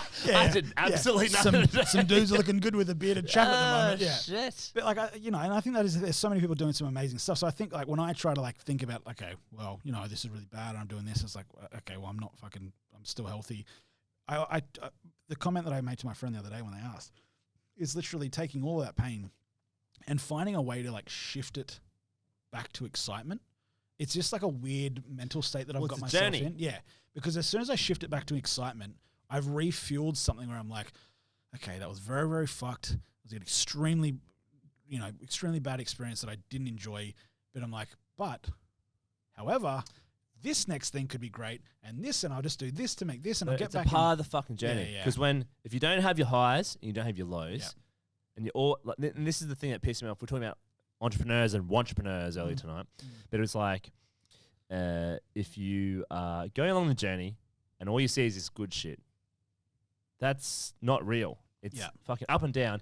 And when you have a shit day, it makes you appreciate, it makes you feel how good the good stuff is. And you get to celebrate that. And when it's shit for a reason, because you need to fucking learn and you need to make a change, or it's a test to make you grind through that. So like, and if it's easy, everyone would do it. 100%. And an explainer on that sort of entrepreneur stuff, just because we had that off mic. Like, look, without going too deep into it, I think the thing with that entrepreneur sort of saying is like, full respect and love to anyone that tries to go and start a journey and do this stuff. And all power to everyone that's going to go do that. I think the issue that people can fall into with that kind of, am I an entrepreneur, or when you get called a wantrepreneur, is it's like you need to keep moving, and you actually got to keep trying to build opportunity. And that's what we were speaking about off mic. And it's risk versus reward as well. And and again, being sensitive, because like I am the number one thing that I want to encourage, like especially in this climate, like we got called in a recession yesterday. We don't need more fucking jobs. We need more fucking entrepreneurs, because that is what creates jobs, right? And so, but with that comes great risk, great hurt, and you can lose every fucking thing. And sometimes it shifts as if you will lose more of everything than you will actually achieve everything. Absolutely. Which is this very scary thing of like entrepreneurship. It's scary as fuck, dude. Yeah, because you put a lot of shit on the line. Life. Friends, and this is my life, and this is why. Totally. And again, this is another reason why I want to start the podcast, because like I have met without the bearded chap, and how we've grown over the last 8 years, almost 8 years. I would never have been able to do and meet and experience all the things I've met, all the people I've met. 100%. Well, we met through this work stuff, right? Like that's And we have some of the most amazing customers in the world as well. You get to meet amazing suppliers, amazing retailers of ours, and end users. And again, you're a customer.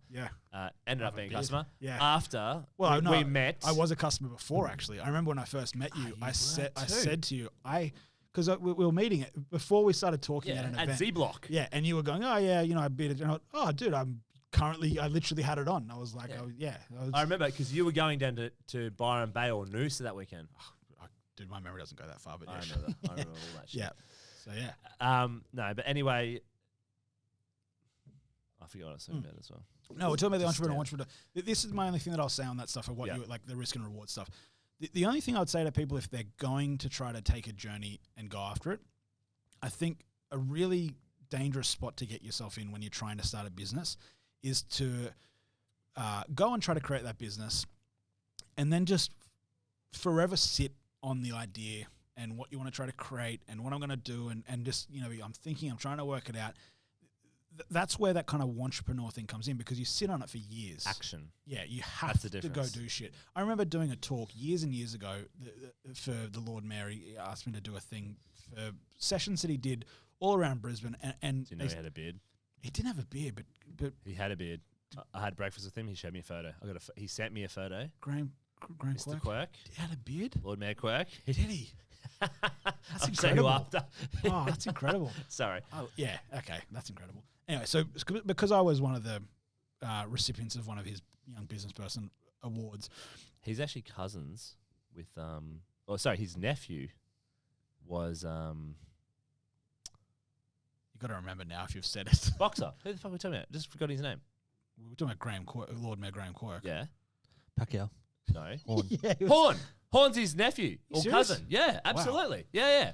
Okay. Yeah, because I saw him at the game and I'm like, going for Horny. He's like, of course I'm going for Horny. He's my fucking cousin or nephew. I don't know.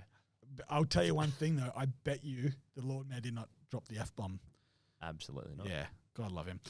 Okay. So, yeah. But the thing that I was talking about is like the talk that I did, they asked me to do this talk. And I remember when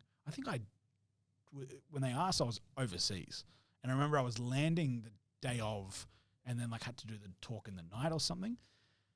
And I was having a really shit few months and few weeks, just on like stuff of just about like just growing the company and decisions that I was making. And I just wrote this email and said, I'm going to do a talk on decisions, good or bad, you just need to make them. And that's my email that I sent. And they wrote back and went, okay. So I know, show up at this night, and it was kind of the talk where you're just talking, you're not really doing any slides. And it was like this, okay, I'm going to talk about decisions, good, bad.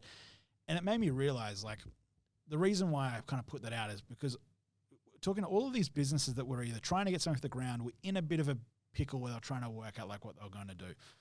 So I just sat there and I sort of explained the reason why I said decisions, good or bad, you just need to make them. And it was around the fact of, like, no matter what happens in a business, if the decision's good or bad, if you don't do anything about it and you just sit on it, you are fucked. You are fucked. Yeah, like you will get eaten alive to something will get you all of a sudden. And you'll make decisions that will be bad. And you might think it's the right thing. And as long as you learn. 100%. It might turn out to be bad. And I have made a absolute fuck ton of them. Like, fuck ton. Anyway. But for those at home. That's a whole nother podcast. For those at home, Luke raised his hand and agreed. Yes. Yeah. But the thing is, right, like, I also think the thing about being an entrepreneur and trying to start a business, growing a business, being in a business, whatever it might be, right, you make that decision, it's good or bad, and it causes you a problem. It will either give you great benefit or you'll fuck up somewhere.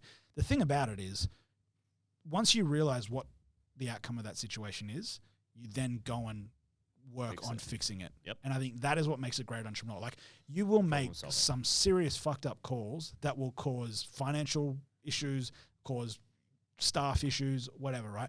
But the thing is, when you're in a business and you're trying to grow these things, you have to make those decisions, good or bad. And you don't ever always know anything. But the thing is once you realize you've either fucked up or you made the right call and you take your glory, or you fuck up, you just have to do the thing to keep moving forward. Otherwise, put your head down and push on. And that is the entrepreneur thing.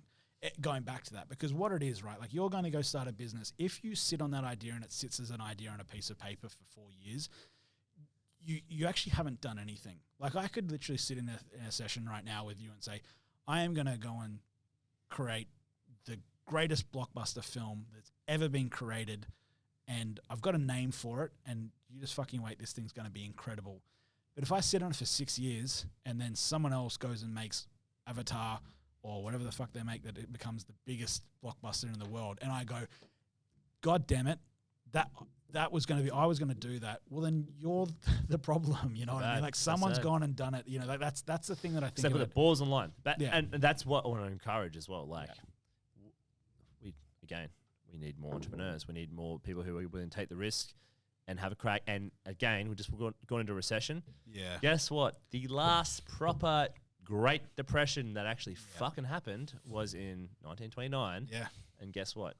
Some of the best businesses of the entire fucking world happened out of that because people were put in a hard place. And they went, you know what? I'm going to do something for my family. Yeah. Smack down, got it done, had to take action, or they couldn't fucking eat. Yeah. So that is one of the that is one of the things where it's like when you think about all of that stuff with entrepreneurship or whatever, right? Like you're making the decision to go and be in control of your salary and your livelihood and your family's what salary? Yeah, but exactly right. But you're fighting towards a thing of like an outcome or something that is going to basically support your family. I had a Jesus. I hope I don't fucking cry over this. I had a thing today. I hope he does. I really don't. I realized as I started saying it how I want to see tears. How actually it could hit me, but. I held my little daughter today, and I was staring at her, and I held her, and it's the whiskey. Yeah, don't get. Yeah, it's the proper 12. Proper Irish whiskey. And I held her, and I said, "I am gonna fight to give you the greatest life that you can have." Oh, good. Yeah, pretty important statement right now. In the world. Yeah, totally. And I was holding it today when I said that, and you know, my parents gave me an incredible life. Like, and the thing is, a roller coaster of things, and I'm not like. Saying that to her was trying to basically be the same way that my parents went through with stuff with me. Like, I even remember my dad and my mum have always been entrepreneurs. Always. Really? Yeah, always. Yeah, so, wow. What did they do? A lot, actually, in terms of, like, so dad was involved in bringing Bolle into Australia, the sunglass company, helped with bringing Polaroid into Australia, worked with all the banks, doing a whole range of stuff.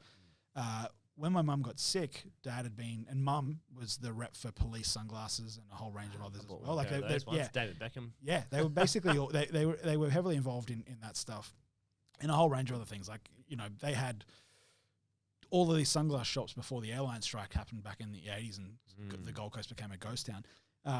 But I remember like they had looked at opportunity with the world that they're in, and kind of took action on it. Dad and mum created the Sunglass Clearance Warehouse, which was all around Brisbane and a few other places, and it literally was just selling discounted sunglasses. Yeah. And the thing was that Dad had realized that these big sunglass brands take their season stock and they sit in a warehouse forever, not doing anything because no one can sell them again. So Dad would walk in and say, "Well, I'll give you a couple of bucks a pair," and they did. So he created all these shops called Sunglass Clearance Warehouse, and then sold heavily discounted sunglasses because he was getting for cheaper. He sold them for cheaper to the public. Yeah, and you're talking like just out of season sunglasses. Yeah, so incredible stuff. The only thing, and it was one of those things like to the story of talking about the better life with my daughter. Like one of the things that I remember with that is that mum got sick again, and we had to sell it. So they had to sell the Sunglass Clearance Warehouse. Had no money basically because treatment was so expensive.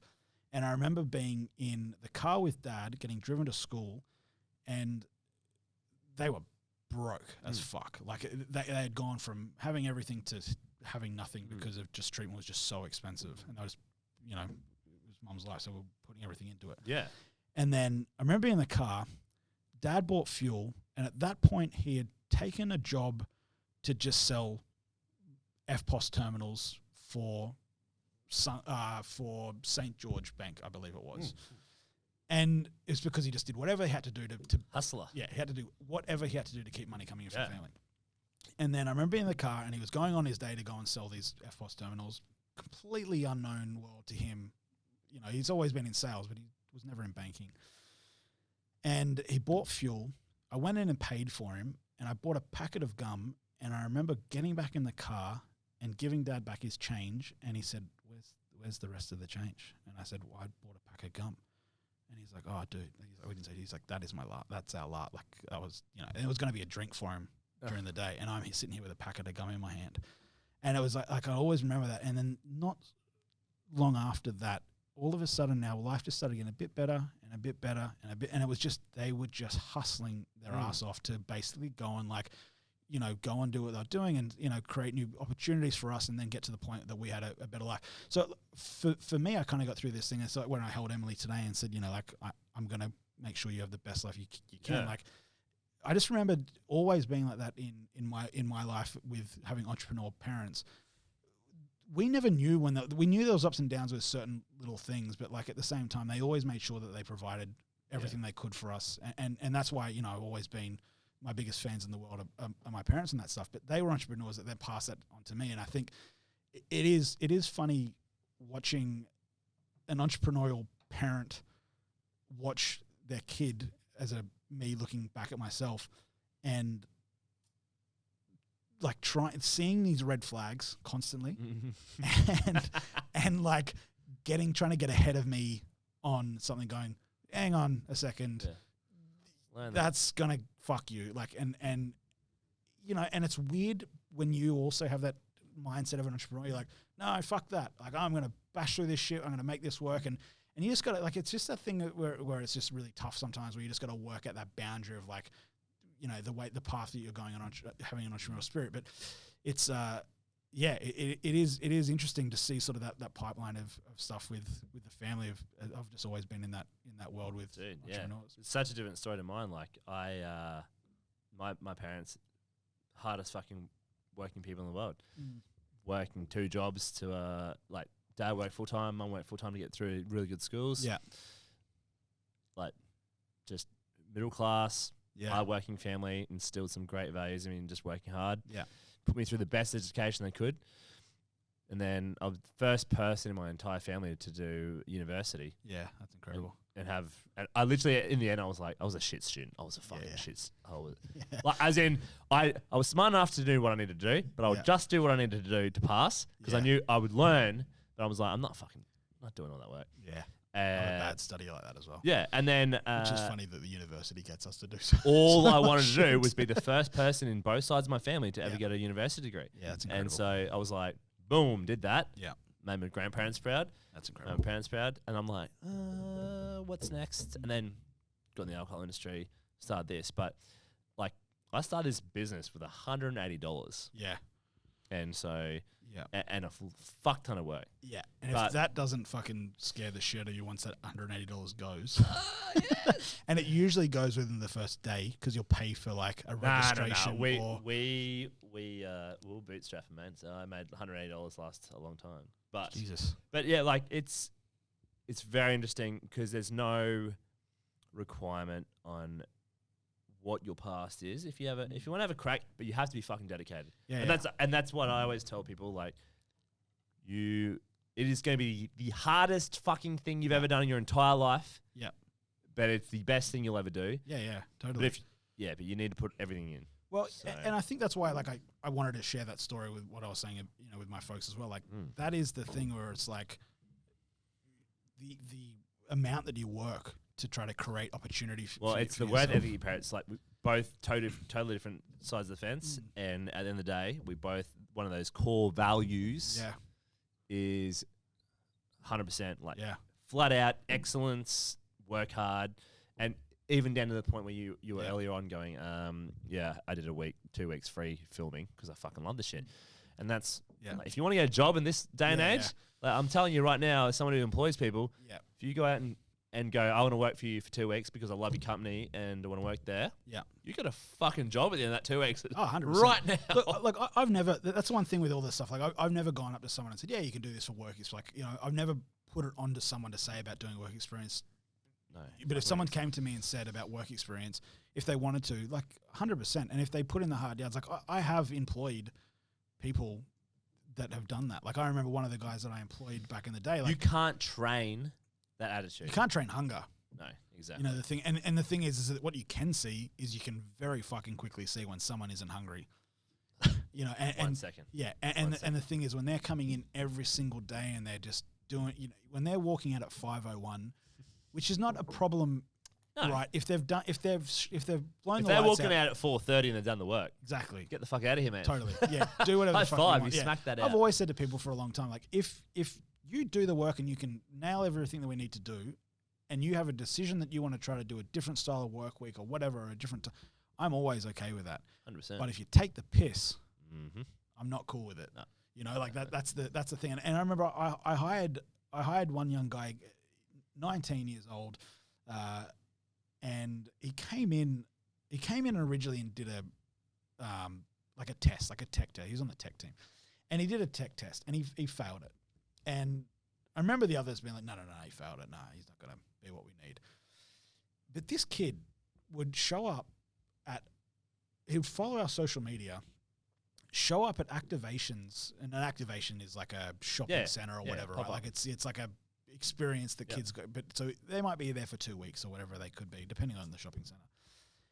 He would show up, and this one time, right, he showed up at an activation in Strathpine. So like he was living on the other side of Brisbane, drove all the way through, and showed up. And I'm like, oh, I remember him walking in. He's like, oh, hey. I'm like, well, hey, dude, what are you doing here? He's like, oh, I thought I'd come and help. Oh, good. And I was like, can't train that. Yeah, I was like, were you here? And he's like hired. Yeah. And he was like, and I said to him, I said, were you here? And he goes, no, I just thought I'd come and help. Yeah, good. I found out years later that he waited there for 3 hours. What? For us to show up to bump this thing out. So anyway, so I said to him after that, Can't even train that. No, you can't train that, right? That's just hunger. So I fucking love hearing those stories, man. Well, I love hearing them. I said to him, I tell you what, I was like, I'll pay you for. I said I'm going to give you. I think what was you want to pay people who do that? I gave him because you know how good they are, and when you have someone that good, you're like, 100%. You're on board. Well, I gave him a month. I said, I was like, look, you didn't pass the tech thing, but I said I believe that I want to hire you for. And I was like, what I'm going to do? I said I want to give you a month's worth of work experience, fully paid at the proper rate, and put that on your CV to be able to go and knock on the door to try to get a job with someone. Because in my head, I'm going, well, I don't know what to do because my tech team have said that he failed the tech test. But this fucking dude is hungry and he's shown up at this thing and I'm all in. So I gave him the month. And anyway, blitzed the month. Like was working on tech stuff, really getting his head around it. Was incredible.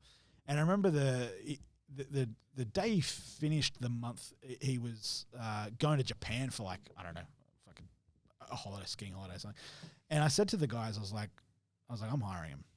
I'm like, awesome. He's getting hired.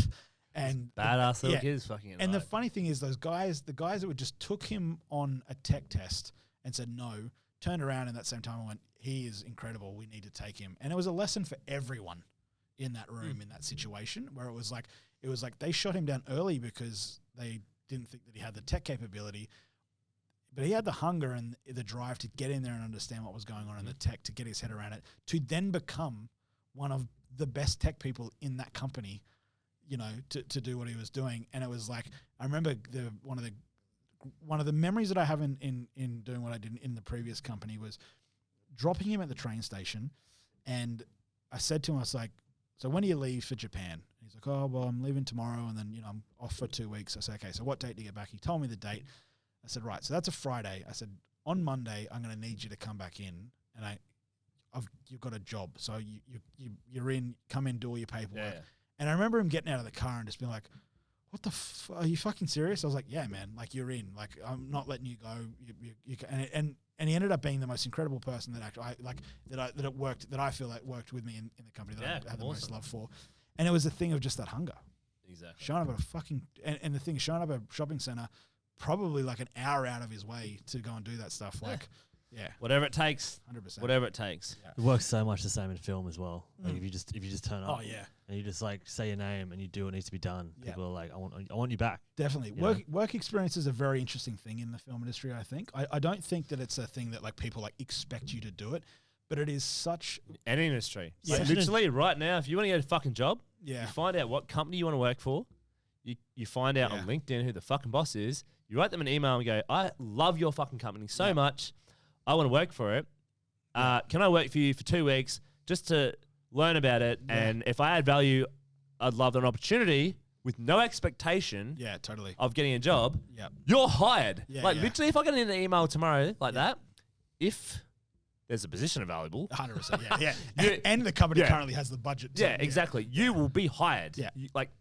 You can't train that into anyone. And anyone who's that hunger, you're an asset to the team. If you're that passionate about someone, and that's how I got some of my jobs. Like, literally, I used to. One of my old mentors, Mr. Terry Morris, owns Cirame Winery and a lot of other done a bit of work for him over the years. And I literally T.E. Morris, which is Cirame backwards for those playing at home. I learned that he was buying up rural pubs. Yeah. So I bought a book. I was working. So you bought a rural pub.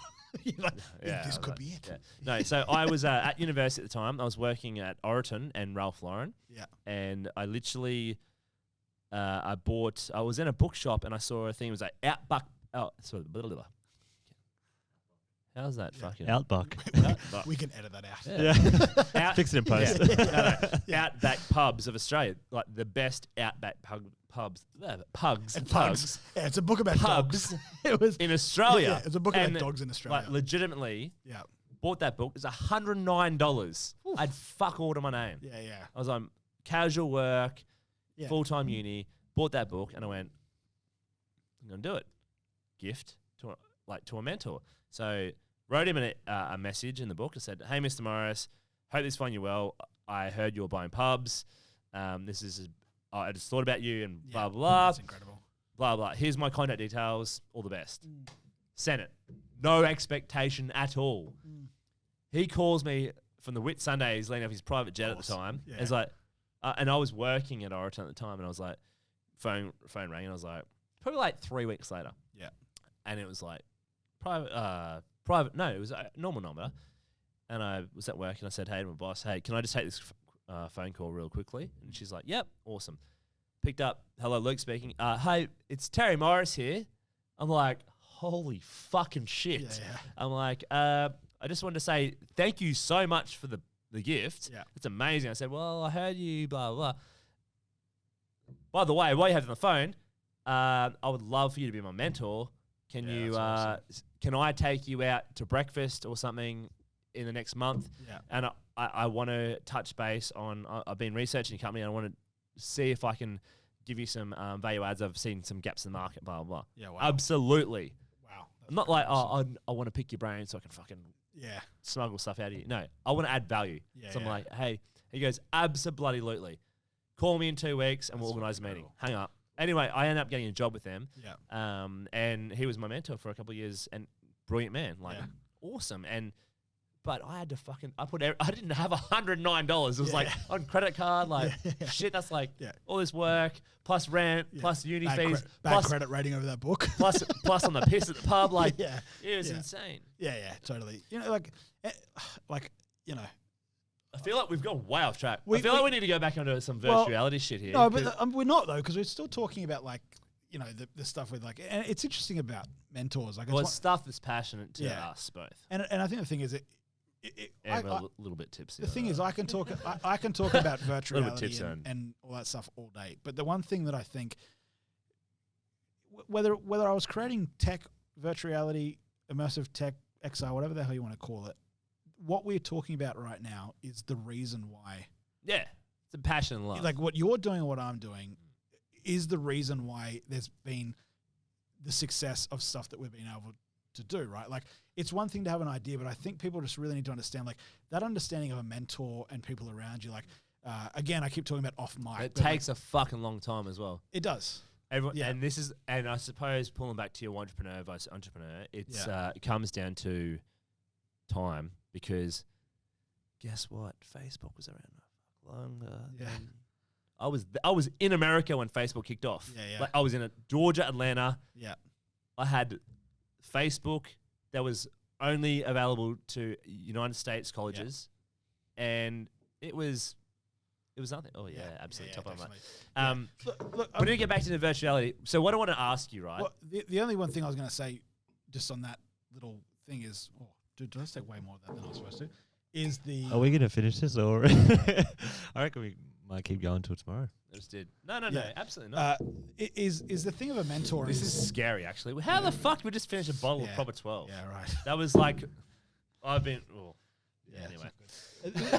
But the thing is about a mentor, right? Like, the thing to understand from starting a company or whatever it is, right? Like, there's foundational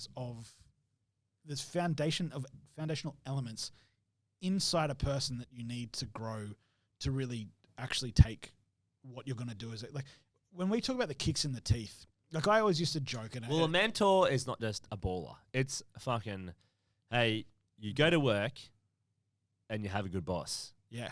Or you have a good teammate who teaches you good habits. Yeah. And through those habits, you get a lot of shit done. Yeah. And then you're valuable. Well, and also, and then you move up. But a mentor is also someone that has believed in you.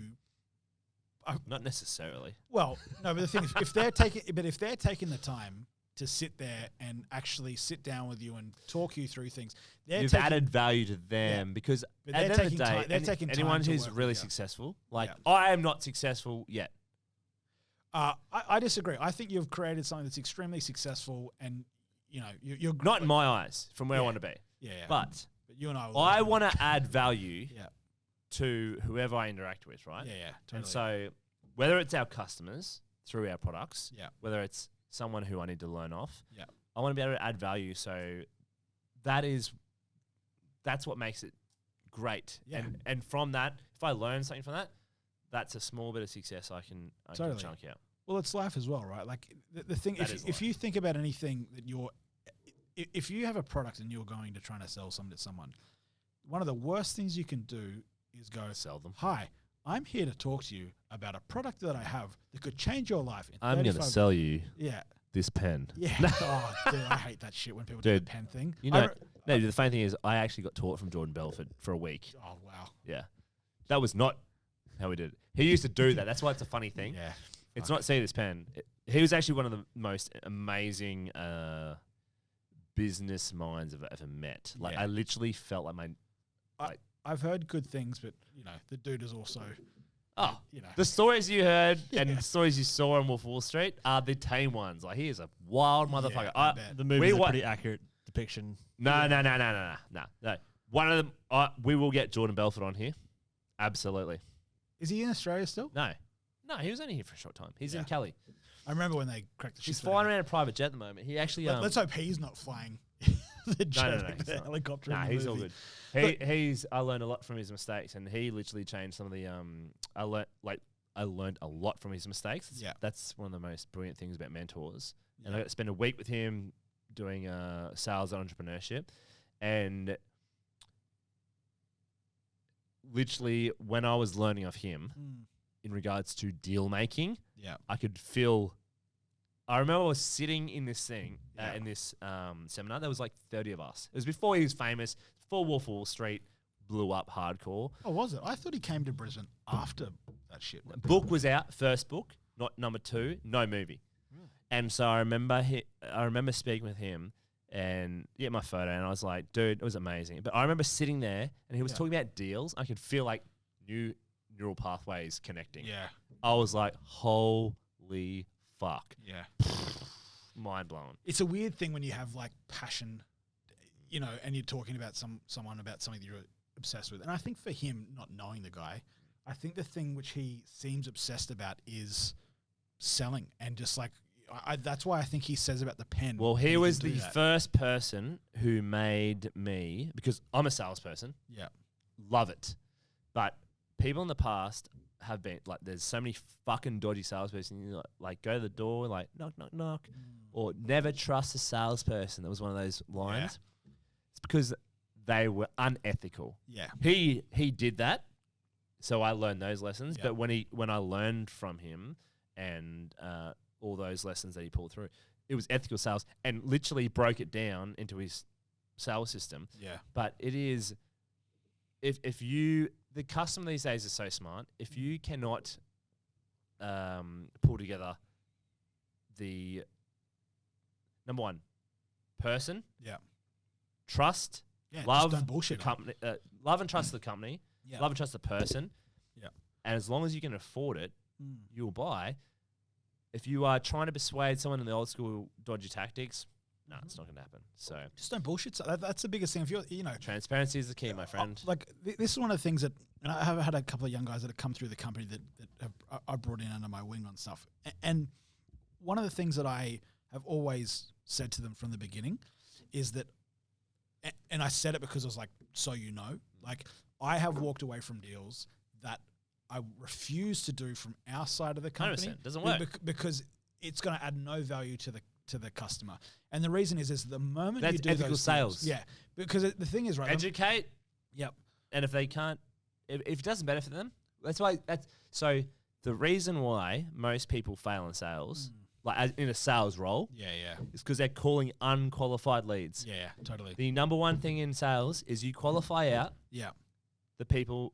If they're not meant to buy your product or service, you qualify them. Yeah. You know what? Thank you so much for your time. I really appreciate it. But everything you just said today, it sounds like you're not the right person for us. Yeah. If anything ever changes, feel free to give me a call. And number one, they're like, oh my God, I need you because you just rejected me. Yeah. Number two is, like everything you just said, you sound like the perfect customer for us. This is how I'm actually going to benefit you with my product or service through education or whatever. And if they can't buy, it's generally because they can't afford it, but there's nothing wrong with that.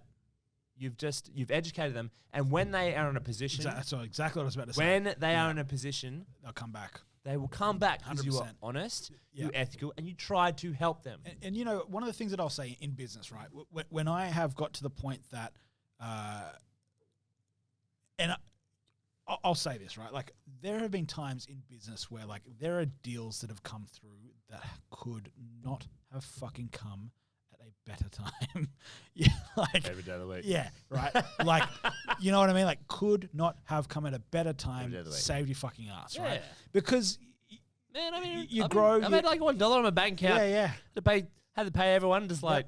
Yeah, and it's fucking scary, but that is business. That's business. That is business, and that is being an entrepreneur, and you're taking the risk. And you know, the thing is, like, that is one of the craziest things. But the thing that I've always take pride in is that I've said to clients before, look, don't do this. It's going to cost you a lot of money. I don't want to sell this to you. Yeah. And I'm going to tell you right now, don't do this. And some big deals. But the thing is, but when you get to this point, come talk to us. No, but the thing is, what I've found is that like they've walked away and they've gone and had a look at a few things and look at what they're doing and come back and said, well, we've had a look at a few things and here's some other stuff. Yeah. And you're honest, and they're like, I trust you now. Yeah. And so let's do it. Yeah. And then when they come in, you'll find that like, there's something that funnily enough, there was one person that I worked with years and years and years ago, and I didn't always agree with his sales training.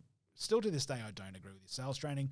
Very, very vicious. I think it put a lot of salespeople on their back, and it got them scared. The one thing that I do agree with him on, though, is that he made a comment one day. He said, it's about throwing balls into the air. And you need to see and at different times all will drop. And the thing that I still say to this day is what you do now, and I'm kind of pointing at in front of me, and then what you do in the distance. If you don't do anything in between, there will be this gap that will appear. So if you don't do something now, in the next little while, you will see that gap. So if you spend a week or 2 weeks, and to be honest, if we want to round this back to the entrepreneur thing, which, I also got to say on that, I kind of hate saying entrepreneur because I don't want it to be disrespectful, but 100%. But the thing is like, except for the people who do it. Yeah, because this is the reason why I'm against it, right?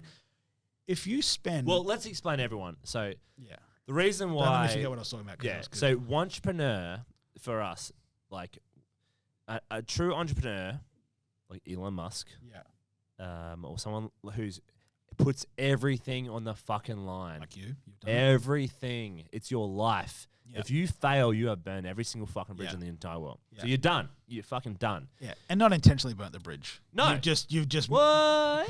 Well, it makes you motivated. Trust me. Yeah, you've just gone all in. No, you've basically just gone all in. It's like in a game of poker, you put everything fucking all in. Yeah.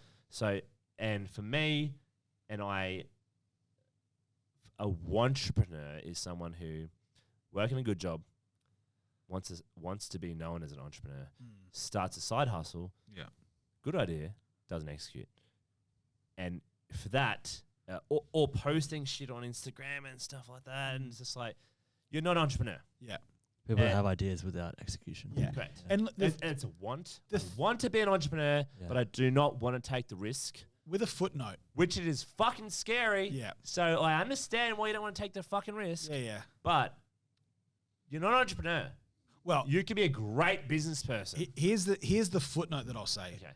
So years and years and years ago, and again, I am encouraging 1,000,000% entrepreneurship because that is what makes the world go round. 100%. And this is my footnote. So years and years ago, there's an entrepreneur in Australia. Guy, well, he's a very successful businessman. I'm not even name. Mark Boris. Mr. Boris. I got a friend who knows him very well. Yeah, he's been a great mentor of mine. He won the Australian version of the Apprentice. Yes. Did he? You'll probably He feels weird about that. I'll get him on. Yeah. I'll get him on.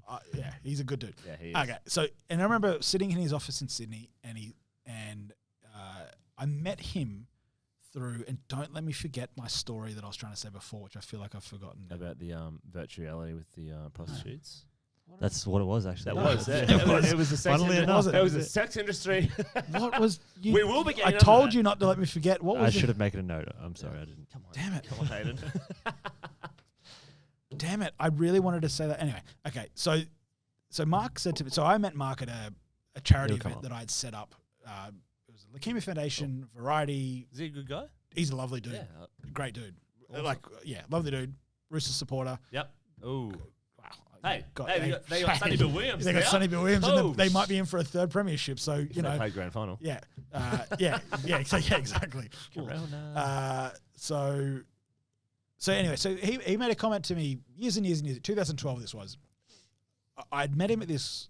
He was sitting at Nick Politis' table, and this is an entrepreneurship story that people. I walked up to him with zero fucks of.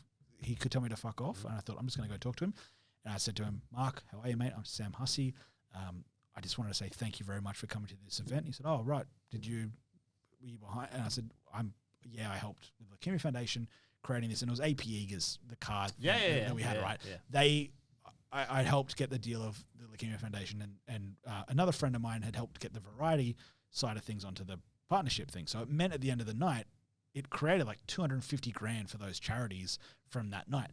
And I walked up to Mark, and I just said hello, and he said, "Oh, mate, this is great. Like, really good job of putting this together." Because the thing about it was AP Eagers put it on, but the charities actually did a huge amount of work on the back end of actually setting it up. So massive amount of effort.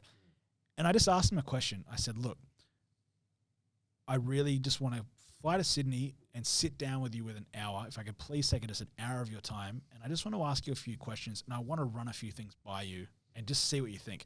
And he went, "Yep." He's like, "This is my email. Email, my assistant will get back to you." So I emailed, no reply. I emailed, no reply. I emailed, no reply. I emailed. That's a screening, mate. It's like, yep. Yeah. This motherfucker emailed 10 times. Yeah. Invite him in my Yeah. office. And it was the thing I just said. The last one I said, "Look, I understand you're busy. I just really want to try to catch up." I said, "I am going to jump on a plane next week, no matter what. If you can meet with me, you can meet with me. If you can't, See you you can't." at 9 a.m. Yeah. Motherfucker. And his assistant wrote back and said, this is 2012. His assistant wrote back and said, "Sure." So I got that meeting. Anyway, to get back to what we were talking about, because I just wanted to set the scene. I don't know why I had to, but I did.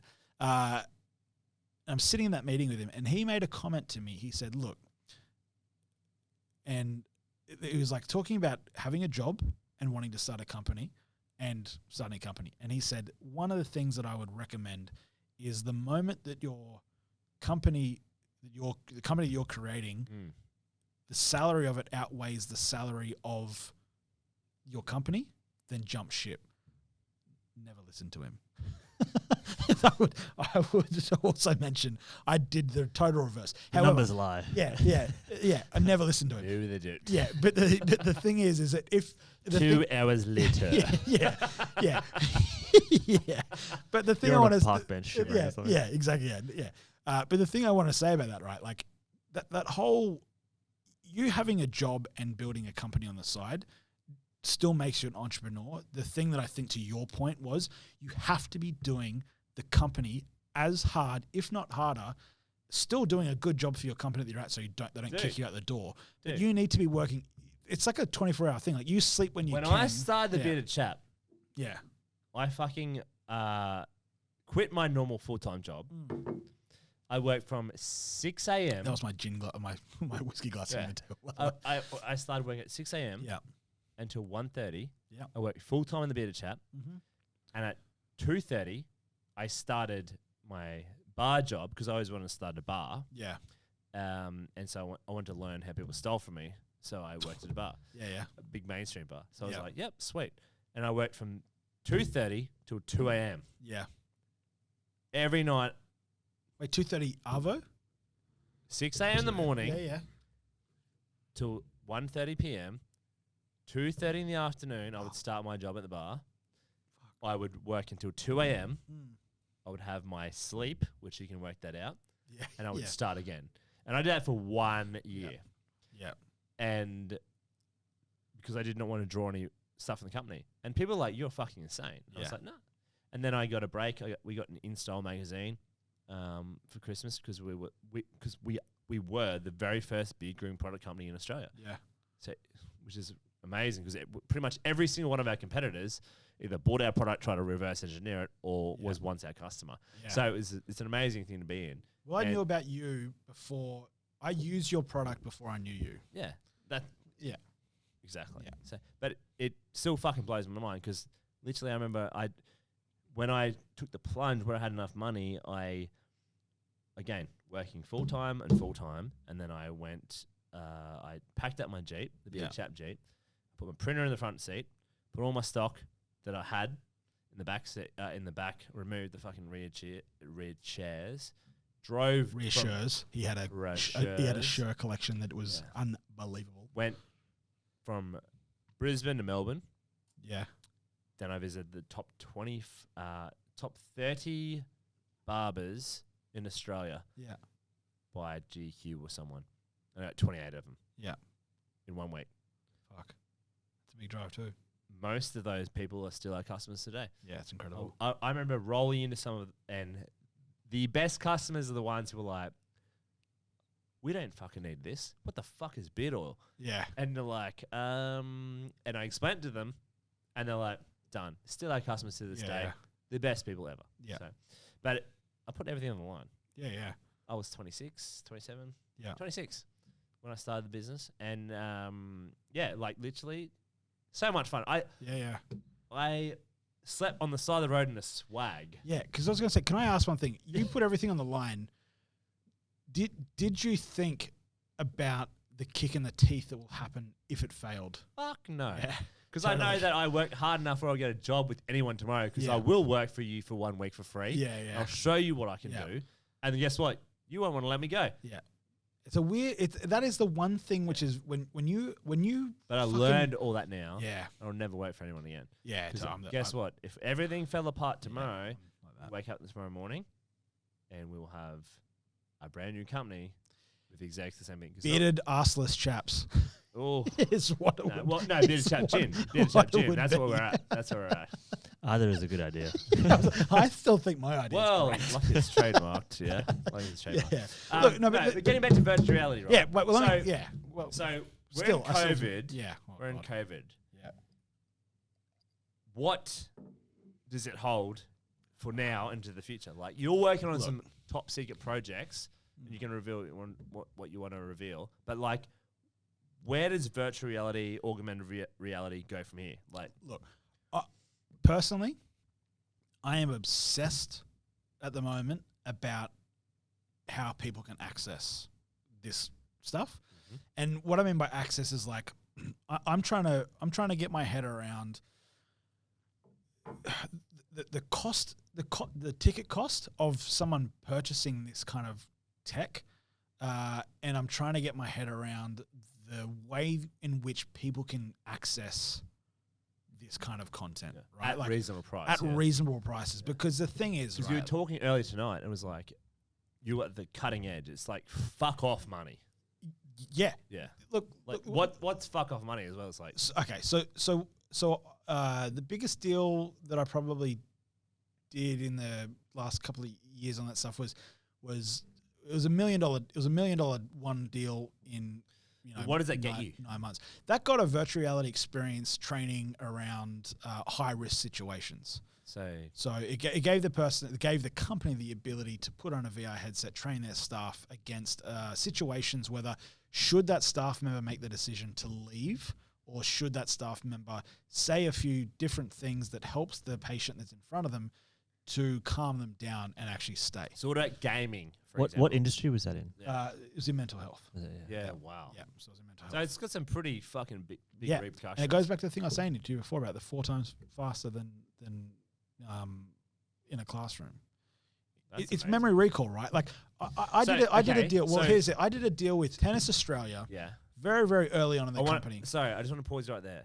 So, because mental health at the moment with COVID, it's huge. Like I've got friends who own recruitment companies, high pressure sales. They're paying a full-time psychologist to look after their team. Yeah, it's huge. Because they're stuck at home in Melbourne doing nothing. So with this technology, how can this like bridge that gap? Because that's obviously you're using it in a medical industry.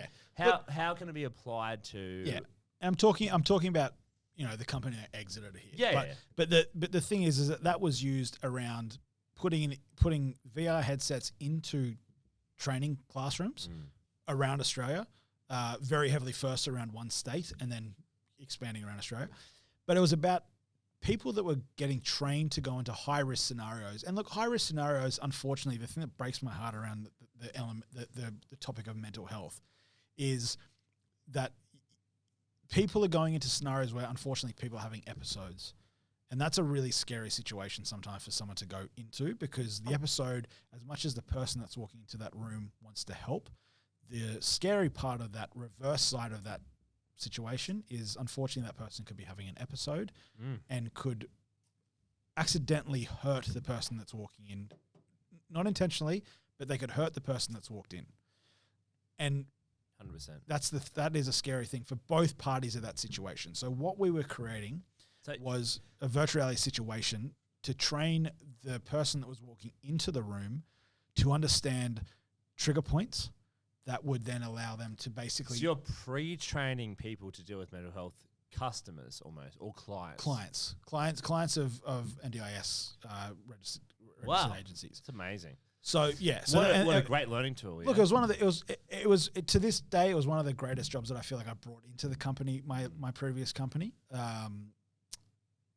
It's one of those things I think if I can do anything, like it's throughout my career with anything that I've done, I've always tried to find where I can take my technology that I've created and put it into the hands of people that can help.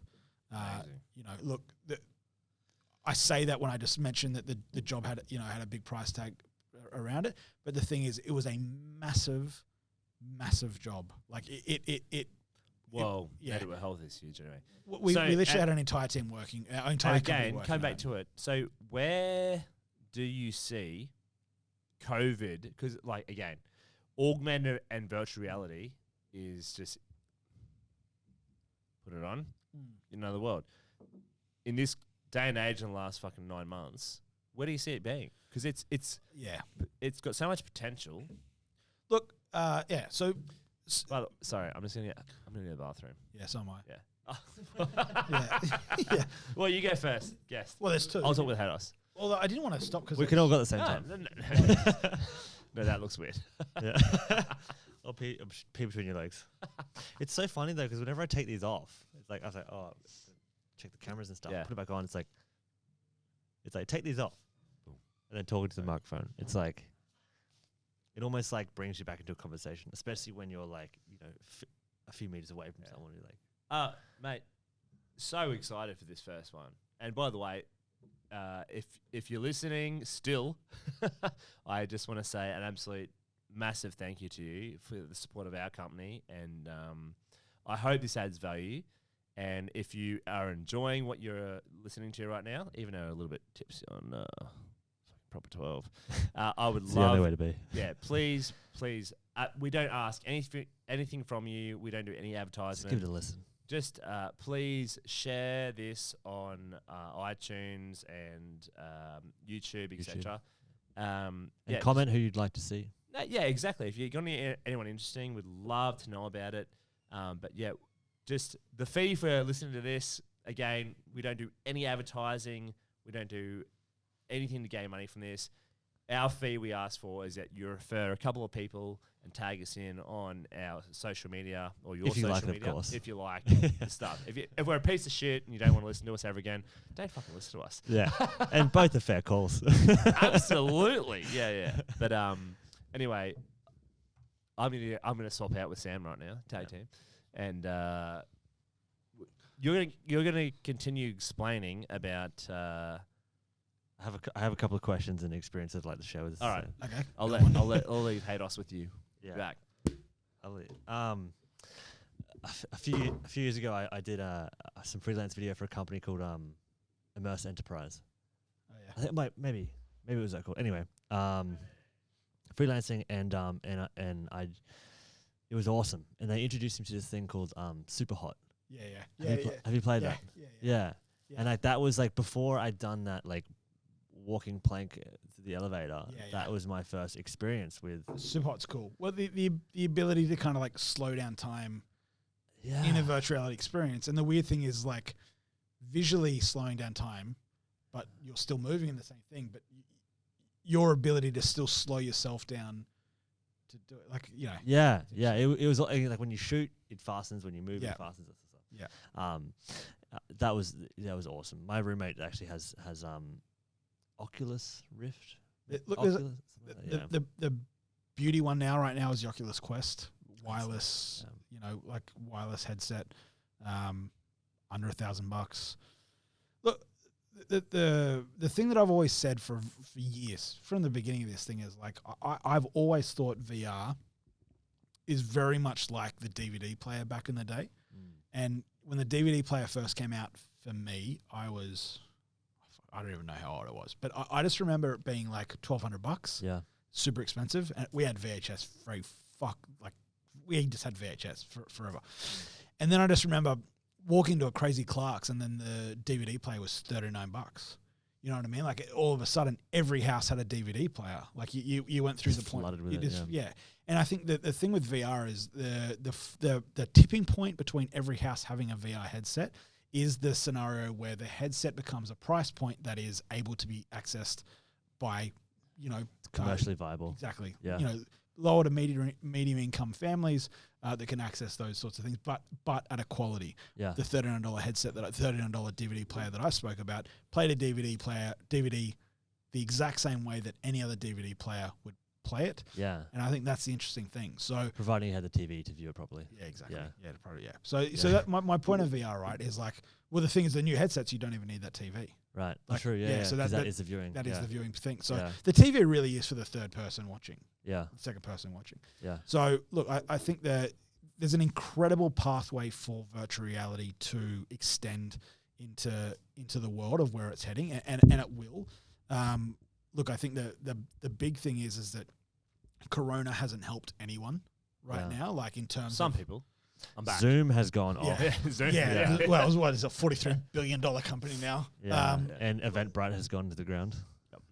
Yeah. Look, that is we use Eventbrite for one of my companies. So, as I spoke about one company. Our ops manager used to work. Their biggest customers are Eventbrite overnight. Done. Yeah. We use Eventbrite for one of it's great when you have events. Well, one of the things that I co-founded was basically Pokemon Go meets The Amazing Race. I started it not long after I started my previous company. It was basically over the situation where I spoke earlier in this podcast about going and speaking at the Unity Technologies seminars.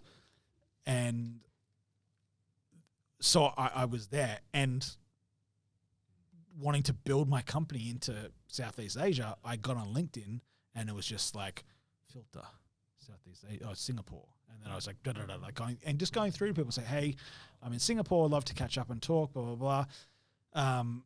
Anyway, met this guy who ran an events company that I knew, was on LinkedIn for a few years. And then it was a situation where he and I were sitting for a coffee. He started talking about something. Who's that? What? Who? Are you serious? What car? Just reverse into a car. Blue one? You have a blue car? I got a black one. I got a black one. No, he's. Here we go. Is it blue? All right. Mine's silver. Mine's black. We don't have blue. In this car park? Is it on the road? Yeah. Look, I tell you what. I'll take. If you just give me $1,000 cash now, we'll forget about it. It's our sushi man Yeah. down the road, and he's bumped into someone's random car. Just $1,000 cash now, and we'll call it even. Yeah, no, Hayden will go down and look at it, and if it's nothing, Hayden, Hayden, I won't accept check. It has to be cash.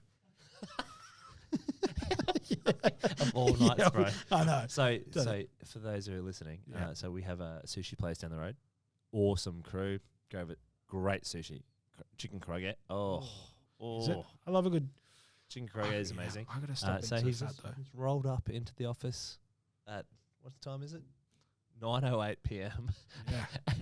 and apologised for bumping into one of our cars, which is not one of our cars. Yeah.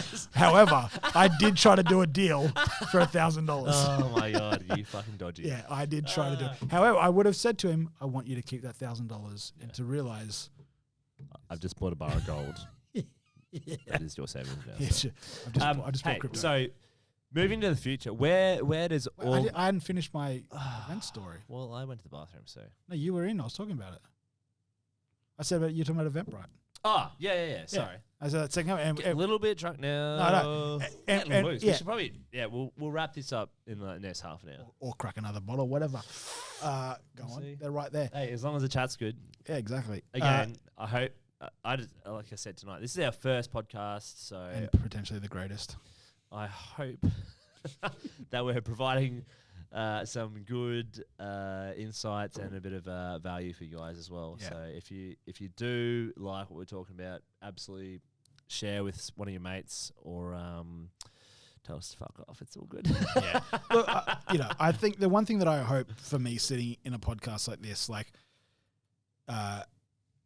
and knowing you for a long time as well, like, there are things sitting in front of a microphone talking about business that the reality of people that are listening to this right now, and they, your intro of me with what I've been able to achieve, like that has taken an extremely long time to be able to do that and to be able to achieve those things. Like, I kind of started with the story of the film stuff, and there's a lot in between that I missed out of that stuff as well. But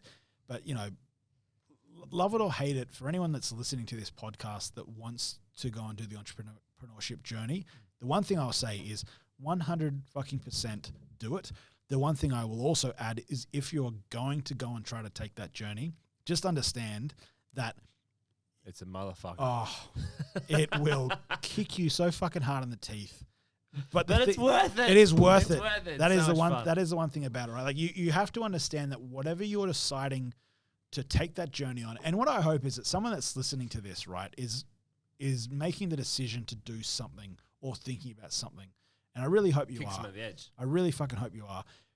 But what I have to say is, if you're going to go down that path, the first kick in the teeth, you have to stand back up and you have to keep going. And all I say is, you just need to look at the scenario and go, why did I start this? Like, what was the reason for me starting this company? And I mentioned before in the podcast, like, I don't know if I got to finish this story, but I mentioned about a friend asked me why I... Is this the virtual reality porno story? No. Well, I'm keen to hear it nonetheless. Yeah. That's next. Yeah. Look, I have a weird soul story, but anyway. Did you talk about India at all? What? Oh, Jesus. Do you want me to talk about that? Let me finish this story. You and then I'll mentioned talk it, about and that India. just came back to me just now. Jesus, okay. Wow, that's a story. Okay, so the thing is... Jesus Christ. We might have to open another bottle. Anyway, the thing that I want to say is, I mentioned earlier about taking the thing of, like, pain and moving to excitement. That's the one thing I want anyone to take out of this situation that wants to start a company. If you're going to get kicked in the teeth, take the bad side of things and part of the journey. Yeah, take it and move it across and understand that, okay, that was the worst thing that could have happened, but you're about to get 12 or 15 more of them that are going to happen that'll be just as bad, if not more. You got to move it to excitement, because all of a sudden you go, okay, I got kicked in the face, but I'm going to stand back up. And I always used to say, business is like getting kicked in the face and waking up with standing up with a bleeding face and smiling. I know I said this Not because far from being a sadist, really, is it? yeah, totally. You know why I know I said this? Because Facebook memories. Facebook memories reminded me that I said this. Yeah. And it is legit, right? Like, but all I say is move it to excitement, understand that it was a very fucked up experience that just happened, and then use that to fuel yourself for the next steps of that journey. So that is my thing. It is a part of the journey, and you need to enjoy the good, the bad. Yeah. And you're not, the only thing I'll say is, you are not getting out of getting kicked in the teeth. Getting it into the face is, like, really enjoyable most of the time. Well, in a weird way because well, the thing that This is getting really. It's like that good Rocky Balboa. The thing that I love about this is that I took that with a positive and went, well, yeah. And I was like, no, but yeah. I said it's a positive. Like, because the thing is, right, like the kicks to the face and these, well, how you want to say it, like they are the things that you realize why, and you have to like reflect of why and then move forward. Yeah. Because if it was easy, everyone would. 100%, and people will always sling mud at you forever. Every day. Every day. Like Every people day. will forever think and talk shit about you. Yep. Forever. So you just got to move forward past that shit. The amount of people that talk shit about me that I know of and don't know of is a lot. Yeah, but you just got to. just There's go- always new people to meet though. Totally. But the thing Talk is shit that about you. Hey, guess what? I am fucking no one. I am no one. So if people talk shit about me, like seriously. At least they're talking about you. yeah. But Look. anyway, whatever. It's hilarious Yeah. because I am no one. I just I try and do. I disagree. I try and do good stuff for our customers, and if it's in a positive life, amazing. If it's in negative, I don't give a fuck. Yeah. It's all right. Look, the thing is that people will always talk negative about you and this stuff. And I like, look, you know, I've had so much time over the last sort of Corona period to reflect on a lot of stuff and just, you know, like the amount of times I've heard people talk shit about me that's got back to me, and I chuckle about it because people always talk shit. People talk shit. Or a vampire, like that motherfucker. Totally. Sam Hussey like literally drives a Batmobile and is a vampire. Yeah, You're like, I got it. I got it from Movie World when I worked there. Yeah. They had an auction, and I bought the Batmobile. Yeah, but people And he wears a people, gimp mask. He's Batman. that's what you rocked up in the night, eh? Yeah. Donuts in the car park. Where is she? I'm Batman. Where is she? Where is she? I'm Batman. Yeah. So yeah, exactly. it, yeah. Whoa. Yeah. So look, I mean, that's the thing. Like, you know, I got shit talked about me when I was a fucking at school, and people were calling me Spielberg because I wanted to be a film producer. And you know you know the funny, Similar. you know It looks the a little like him. yeah. You know the funniest thing was though is that when I was actually successfully doing that and went to the school reunion, hilarious, fucking hilarious. Because I went there and they went, oh, what are you doing at the moment? I went, making movies. I was like, well, School reunion is Yeah. such a thing of like the 90s, right? yeah, Screwy? yeah. Well, I would never do that. You wouldn't go to school reunion? I went to was school the reunion. only one of my mates who went to my school. He was the reunion. only one that went to the school reunion. I just, yeah. No. He was the only one in the school. No, Yeah, school reunion. homeschooling. I went to His a mum big talked school. so much shit about him. Yeah. I went to a big school, right? Yeah. And I went to my school reunion, and none of my best mates went. Would totally understand. I went there because I wanted to see all of the different people who I was at school Yeah. with and what they did. Yeah. I was so intrigued by that, and I met like so one of my buddies in grade 8. He was Miranda Kerr's brother. Wow. Like, and he's done so good Wait, for himself. did you go to school in the Gold Coast? No. I thought she was from the Gold Coast. Adelaide. No. But he, I thought she yeah, was from the Gold Coast. I don't know. But I went to Margot John Robbie College, is. No, so I I'm was- thinking Sophie Mark. Now you can see her anywhere. Yeah. Sorry. Yeah, but no, but like he was an awesome guy, and it was just I just wanted to see where the people who you thought Yeah. would do different things and where they ended up, and it was so interesting seeing that play out at your school reunion. So if you have a school reunion going on, fucking go. Totally. It's totally rad. Yeah. And Flex guess hard. what? Fucking, Yeah. I made some sales and shit. yeah, totally. I mean, it was just for me, you know, with having people talk shit about me, and then Are we gonna crack another bottle? definitely What one? whatever you want. Maker's Mark. Maker's Mark. I just heard Maker's Mark in my head. I don't know who said it. God whispering into. Yeah. All right, cool. Whatever. Just subliminal Look, messages. You know, the thing is, like, the thing that I loved is the amount of people that talked shit about me as if it was to like get in my head to stop me from trying to achieve something, and then seeing them years later and them say, "What are you doing?" And I said, "Well, I'm running a production company. It's my job." And them going, "Oh, wow, oh man, wow, you said you're going to do that." I was like, "Yep." You know, like that's the sort of shit that's incredible for this stuff. So, anyway, I don't know what my point was that before, but apart from the fact of just saying, like, people will always talk shit about you. They'll always sling mud. But you just fucking like Some people will. no, but I'm saying, but some people, but I'm saying like, it's that thing of like, if you're gonna go and do this thing, Have a crack, motherfucker. and have a fucking hard skin because people will try to pull you down. Okay, so the India thing. Do you want to hear the India thing? Yeah, Tell us the Indian story. Okay. I do now. It better be fucking good now. You talked it up. Yeah. Is this when I was away at the toilet? No, I mentioned it earlier. I just remembered it when Sam said it. Yeah. I missed that one. No, I said it earlier. Well, we've got Indian story You and Brushed over it very quickly. virtual reality sex industry. Yeah. Because that's fucking huge. Like It is porn. Oh my God. It's the biggest fucking thing on the internet. Yeah. You porn. That, you know, there was a rap. There's a rap. How do you wait? Can I just? You just mentioned you porn and then moved on. No, I Can't be was- throwing these words out like they're nothing. Can I just ask? How do you know that it's quite big on you porn?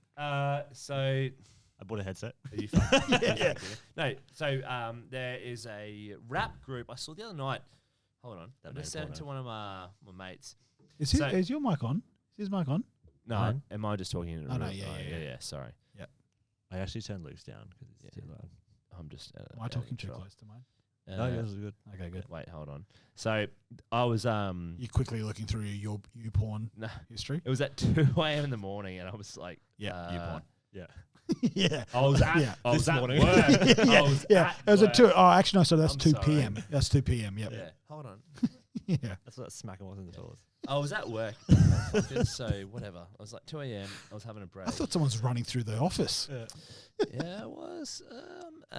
Anyway, I was. Hold on. Let me just look this up because it was absolutely.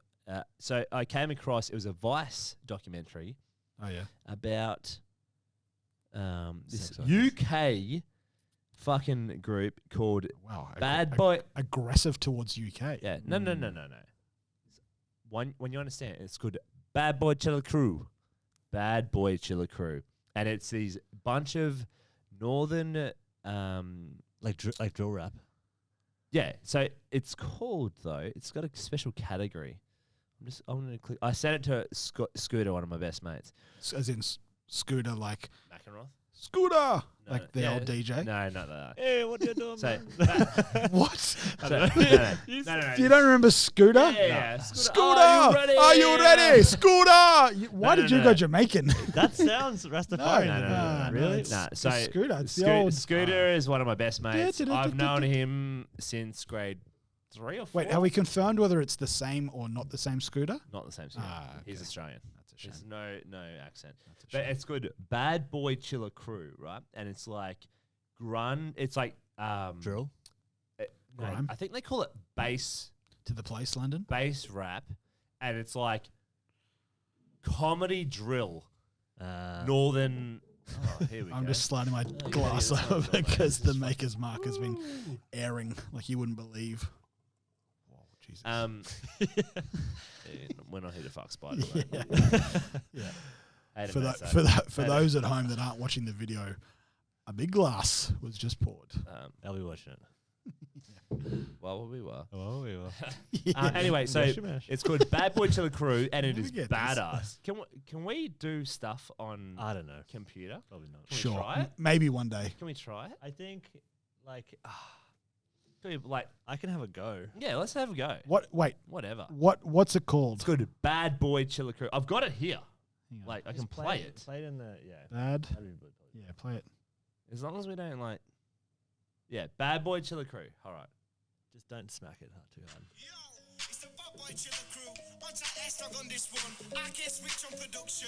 It's like trash white boy rap.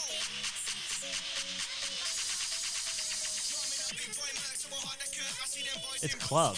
Yeah. It's club like, music. and they Yeah. talk about, like, doing keys and shit. Like, it's insane, guys. Bunking keys. What's your story behind this? This is a friend of yours? Yeah, Oh, someone no, related no, to no. you porn somehow. Oh, yeah. so- yeah. How did this get from Absolutely. yeah, porn? So- is this so- backing track to porn? No, so what They wanted to happened get was, famous, right? so they put the music video on Yeah, YouTube. so what Yeah. happened, right? Yeah. I was I was like, flicking oh. through and a Vice doc came up on these guys. It's like Oh, amazing. right, fast. Shout out to them, mate. Anyway, some of their stuff, was so violent on YouTube that YouTube took it down. So they're like, we'll upload our music videos. Yeah. Thank you. We'll upload our music videos onto YouPorn. How violent can they be? Wow. No, they were just talking about shooting people and stuff. Ah, Oh, right. wow. So and people are like, oh, you guys are having a bad name, like drill, blah blah. And they're like, no, we're actors. These are our like it's just Persona. fun. Yeah. Yeah, persona, whatever. Talking shit, blah blah blah. But because YouTube banned it, they upload it to YouPorn, so they have most of their fans watch it on YouPorn. Wow. And I was like, oh my God, that's convenient. Yeah. yeah. Totally. Yeah. Wow. Fuck. So the question was, what category do they put on it's that? called baseline. It's called baseline. That's right. How is that a category That's in a YouTube? category. In And also, youth porn. how do you It's a find that as Northern well? European category, apparently. It's a Northern European category. course. Baseline. You mean genre? Yeah. Not category. Yeah. Category Yeah. genre. Yeah. Whatever. Okay. Anyway, getting back to it. How did this go from my Indian story to I that? have Because no he hijacked it, that's why. Yeah. Sorry. Do you want me to tell this Yeah, the absolutely. India story or not? Is Well, it it- related to you porn at all? It's We not. want to hear Yeah. the Indian story. No, we The got only into thing I'm porn gonna- because we're talking about how Look. augmented reality and VR gets Yeah. into porn. So we're It's gonna hear not. the Indian Well, it story. wasn't. That was, we were talking about something else, and you wanted to hear about that. Taking away. Okay. Footnote before I tell this story to take away all of the disrespect to India. Take away. What? Yeah, I'm sorry. to take of all the porn we were speaking about, I want to clear the slate. Clear the slate. We'll to, get it back to porn in a to minute. tell this Yeah, story. yeah. To clear the slate. It's inevitable. Okay, so Maker's Mark is quite good, by the it way. is. Yeah, it's not bad. It's quite good. Delicious. Okay, so the story that was asked about India and what I said before, a crazy story. This goes back into very early into the podcast, and what I was saying is, I had done this trip. So on this tour that I had done of speaking at these conferences, which is a weird thing, is I would do one, right, and I would be there, and then I would get this phone call to be like, hey, do you think you could like come to Malaysia and like do Level Up? And I'd be like, well, I'm in Singapore, so yeah, sure, I could probably come to Malaysia and do Level Up. And then I was like, hey, do you think you could come to like Hyderabad and do this talk in Hyderabad? And I was like, yeah, sure. Well, I'm in Malaysia, and Hyderabad in India is not that far away. And that was how it literally played out constantly. It Has was, been in India? well, yeah, I'm about to tell a story, so yeah. yeah. Anyway, so yeah. I've got lots of stories about India and I haven't been there. Oh, really? Okay, so we had created virtual reality cricket, Yep. Oh, fucking hell. right? So, and I mentioned very, very early in the podcast that That's amazing. it actually was incredible. And I mentioned very early in the podcast that I was quite obsessed with it not just being visual. There had to be more sensory to the whole situation. So what we had done, to huge effort, by the way, this shit took a lot of effort, but I had it in my head that that it couldn't just be a controller, it had to be a cricket bat. And we had to track the cricket bat in virtual reality. So, and it was off the back of us creating, before we had really gone and actually done a lot of the stuff for what we did for Brisbane Heat, we had already started to build some stuff around cricket. So, you know Linny? Yeah, he was Yeah. he was in our experience. So I know Lenny. Do you? So Chris Lynn was in our virtual He's experience. amazing. He walked up and he spoke to the player, and who was the player of the fucking experience, good. and said, "Hey, I'm Chris Lynn, and welcome to the Brisbane Heat change room." Blah, blah, blah. Okay, so we had built that. We then licensed that to Brisbane Heat, and that experience got exposure. And then I was in India, and I had that experience with me to show it. And they basically said, "Well, can you come over and talk at this conference?" So I went over and I talked at this conference, and it was great. And I literally got surrounded, what I would call like mobbed of people in this 3 meter by 6 meter like cubicle for like an expo. And it was 15 layers deep of people that were trying to play this virtual reality cricket experience. And now for people that are listening to That's explain crazy. this, it was a really That's surreal insane. experience for me. To explain this experience, India loves cricket. yeah, well, IPL, I mean, is Yeah. Mate, it's absolutely, insane. absolutely massive. When It you is, crash over. it's religion, really, to be Yeah. honest. Like, you know, taking away, like, it is a part of religion of what India have of cricket, which is incredible to see that. So I'm in India. So to explain this experience, How'd you turn it into your thing? Like, Yeah. How'd you do it? yeah. So I expect so to understand the experience, so you put on a virtual reality headset. So for people listening at home, I'm showing putting on a virtual reality headset. In that scenario, you're standing in the middle of the Gabba. I showed the Brisbane Heat experience just to highlight what we'd done for cricket. I wasn't trying to sell anything. I was just basically showing what we had done, and asked to come there to talk and do that as well. So we were showing off the Brisbane Heat stuff, and put the VR headset, and you're standing in the middle of the Gabba. You're standing at the crease of the Gabba, and you then get handed by me at the time. I was a staff member. You get handed a physical cricket bat that inside of the cricket bat had a haptic feedback system. So when Ben Cutting on the other end of the bowl to you, and by the way, we motion captured Ben Cutting bowling, so it was actual. You were actually getting bowled to by Ben Cutting in virtual reality. So the model that you saw bowled. Fuck, did you do that? Difficult. Like you just record them and then. No, we went into a lab and mapped him out and we motion captured him doing what he was doing. So to backtrack just a little bit before, I'm still in India, but let me just go back a bit to the development stage. I was in the studio of the previous co and tried to hit Ben Cutting at full speed of Ben Cutting. Hit the nuts. No, I turned around. Fuck off your ass. Go on, got him. Get out of here. I turned around to the tech team and I said, "It's not working." And they said, "No, it is." And I was like, "Look, guys," I've got my headset on. The ball didn't appear, or like it was, I couldn't see it. And they said, "He's bowling. He's just bowling at 130 kilometers an hour." You don't see it. I couldn't see it. 130. Remember whatever it was. Remember when Brett Lee was bowling 160? Oh, it could have been. Look. This is years. Yeah. So the 130 could be there. Yeah, exactly. Look, to me, 130 was fast enough. The reality is that it's probably faster than that. And then baseball pitches or something else. Oh man, next level. Yeah, 200 100%. Next level. So, free Joe Kelly. For those. All good. I understand what I'm talking about. Anyway, so the thing is, I missed the ball, and I realized that was the thing that I realized how crazy it was to actually be, the user that sees that experience now does not see that. They see a different version. What I realized though about virtual reality was that the training simulation element of virtual reality was next level. Because if you were a professional athlete and you could face that, you could actually simulate experiences that you would only be able to deal with if you were in a training situation on a pitch or in a game.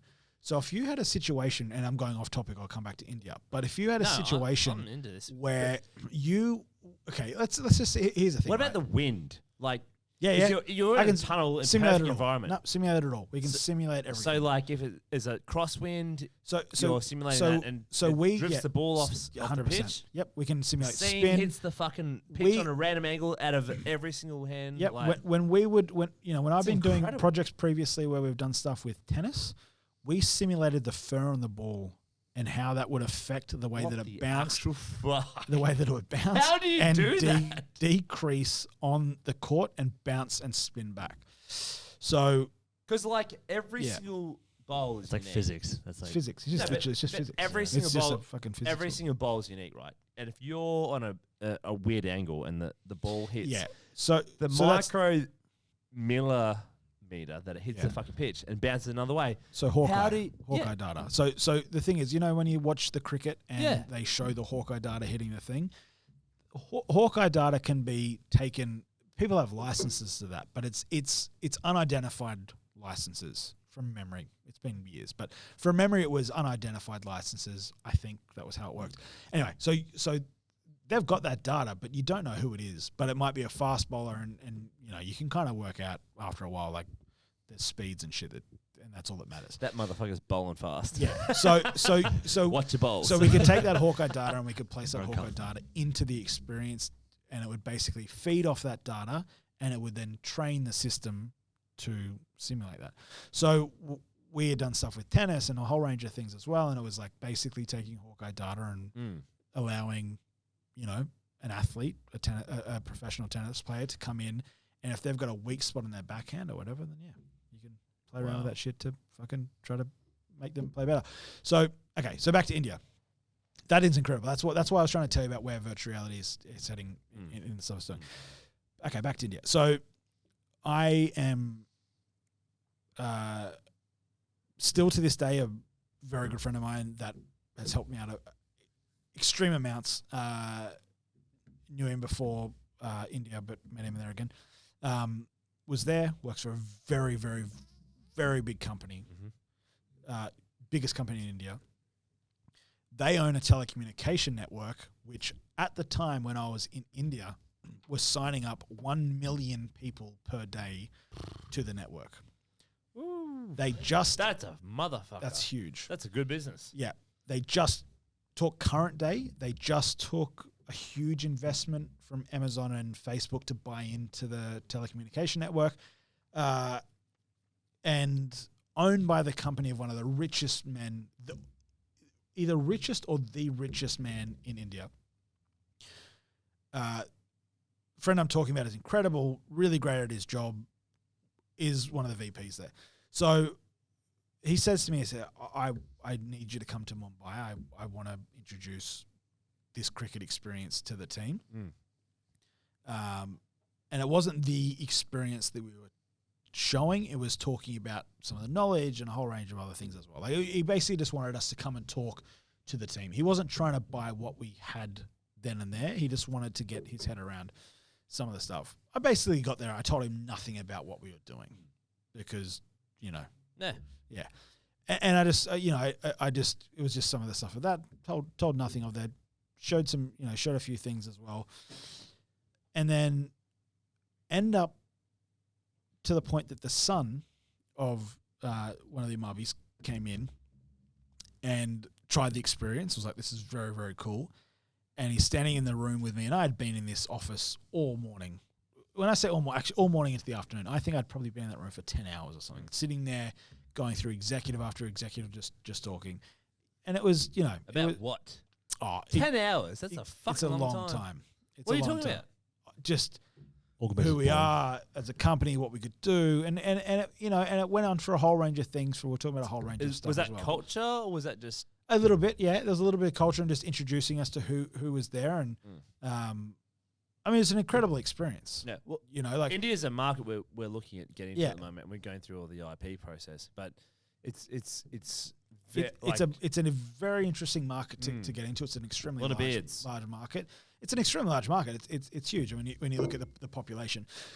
So I'm sitting in this room and playing my cards close to my chest and talking and the person that took me there was in and out a little bit as well. They were quite high up in the company. They are actually still very quite high up in the company. The son of the richest man in India. Mukesh is supposed to come and meet us. That's a big swinging dick right there. Oh yeah, it is the son of the biggest. Like really? Richest Yeah. man in India. Woo! Yeah. What's his role? The richest man in India. Like what's he big swinging dick. He started the company. He started the company and telecommunications. Maybe not everything. Maybe not. He might have bought it. No, he started his family. Yeah, everything. So everything. You're hanging out. Textiles, films, telecommunication. I know. Industry. Yeah. I'm not saying that. Hanging out in the room. Anyway, and I just hear this, and it gets closer and closer and closer. And this helicopter just literally lands out front of our window, and they just look and it lands, and they just get out of the helicopter, walk in, walk out. They disappear from sight. 5 minutes later, the door opens. The son walks in. I'm standing there. Everyone was like, "Oh my!" Like, how was that? Insane, because it was very serious in terms of. You weren't giggling at all. No, it was surreal for me because it was surreal for me, and it was insane because it was a moment for me where I was like, in my head, I went, dude, all your fucking hard work that you've been trying to do all this shit and trying to make this stuff. Like, I just kept thinking, you're sitting in India, the son of who owns an IPL cricket team himself is coming in to talk to you. He flew in to talk to me. And I remember just sitting there thinking, fuck, this is incredible. This literally is fucking incredible. And it was so surreal. Incredible. But I was also sitting there going like, well, you're here to talk about what you're doing. And anyway, so he comes in extremely nice, super, super nice. Yeah. Like comes in very, very nice. We have a amazing conversation. Him and I get along really well. We actually really were standing shoulder to shoulder, chuckling with each other and just talking shit. And it was great, right? Really nice dude. And he played some of the virtual reality stuff that we had created. Cricket stuff? Well, everything. I was showing him multiple things. I was showing him multiple things we had created. And then he took the headset off and paused for a second and then says, I think Father needs to see this. And for me, I was like, hey, cool, okay, cool. I thought, okay, mate, he's in the building. And everyone just went all of a sudden and it was like, it became this like, and one guy's looking at another guy and another guy's looking at another guy and they're all staring at each other going, okay. And then that one guy just leaves the room in with speed. And I'm going like, okay, like, I'm standing in this room going, well, I don't know what to think. I literally didn't know what to think. So he leaves basically. A bit of time passes, comes back, and the chairman of the company comes in, standing in front of me, and is talking to me. And he's trying to give me the spiel about what's about to happen. And then they said, okay, well, we're going to have to drive there. And is it like elephants and trumpets, or what? They couldn't get in a helicopter and fly away. And the thing was, it was so late because that's the thing, right? I thought we were going on the helicopter. What time was it? Like 6 o'clock in the evening, and I'd been there from like 7 in the morning, so it's pretty late by that point. And so I'm like, okay, well, fuck, I guess we're taking the helicopter. And they come in and go, well, we actually can't take the helicopter because we can't fly at night. The helicopter's not rated for night, so we have to drive. So we got in the car. We drove 2 hours. What? Yeah. 2 hours. So it's 8 o'clock now. Yeah, but remembering as well the traffic. No, and the thing is, we didn't leave immediately. So they came in and spoke, and I reckon I still sat around for another maybe like, I don't know, like 3 hours or something before we actually left. And then, so it was late. Woo. And then we get in the car, and I don't think we got to... It's like 11 o'clock. Yeah, I don't think we got... Where'd you go? Oh, I can't remember. What city was this in? This is in Mumbai. Yeah. So here's the thing, right? So I can't remember... We got there about 12 o'clock, or 11 or 12 o'clock at night at this house. The house is a 30-story house. It's a high-rise apartment for his family. And we got there... 30 story. 30 story. Yeah. Extremely serious. I know exactly what you're talking about. Yeah. Pulled up, all the security checking under our car, like everything, right? Extreme. And we got there, got out of the car, got in the lift, went up to the living room of the main quarters, and then setting some stuff up. And they're like, oh, we'll call the IT department, all this sort of stuff. And just an incredible experience, right? But absolutely insane. So by the time it got to about 2 o'clock in the morning, 1 or 2 o'clock in the morning, he finally came out and met me. And I've got to say, incredible. Just, it was an incredible experience. Like, not a single part of this story is busting his ass the whole time. Everyone's been busting his ass. Yeah, it was amazing. It was just one of those things where I just thought, like, if you were to put it into like the thing, like he is literally the Richard Branson of what the Indian market is. And I'm standing there talking to him, and they've asked for me to come in there and talk to him, and I'm standing there shaking hands and talking, and he's asking me about myself and what we're doing. And it was just an incredible experience. And it was still to this day one of those things where I realized, if I have to reflect back on getting to the point where I was standing in a situation like that, it was just sheer hard work and like not giving up to the point where just constantly going after opportunity, that I was standing in the richest man in India's living room. So what was the end result? Well, I mean, to this day, I'm still very close with them. And, like in terms of the people that brought me there as well, the actual Umabis, I don't speak to on a daily basis because they are there, but the people that were there, like we still have a very good relationship. Cool. And it also, India's a very complex market to try to create things in. So, an amazing market. Like we said, we're at the very beginning entering the market right now. Yeah. So Yeah, and it's a huge market, and just there's just a lot to it. So, yeah, it's incredible. I've got a lot of friends that still work very, very heavily in the India market. A lot of people around game engines and stuff, and it's a beautiful place to be. I love India. It's I cannot wait to go. It's incredible. Like, cannot wait to go. It's a beautiful place. Beautiful people, beautiful place. Yeah. My girlfriend's been there, and she had like bad illness in there. But I remember when I was in Mexico, and I had mates there who were like, I was in Cancun, Mexico, for spring break. Yeah, of course you were. I was going to say the non-violent part of Mexico. Yeah, and although not so much anymore. It's violent now. Yeah, not so much anymore.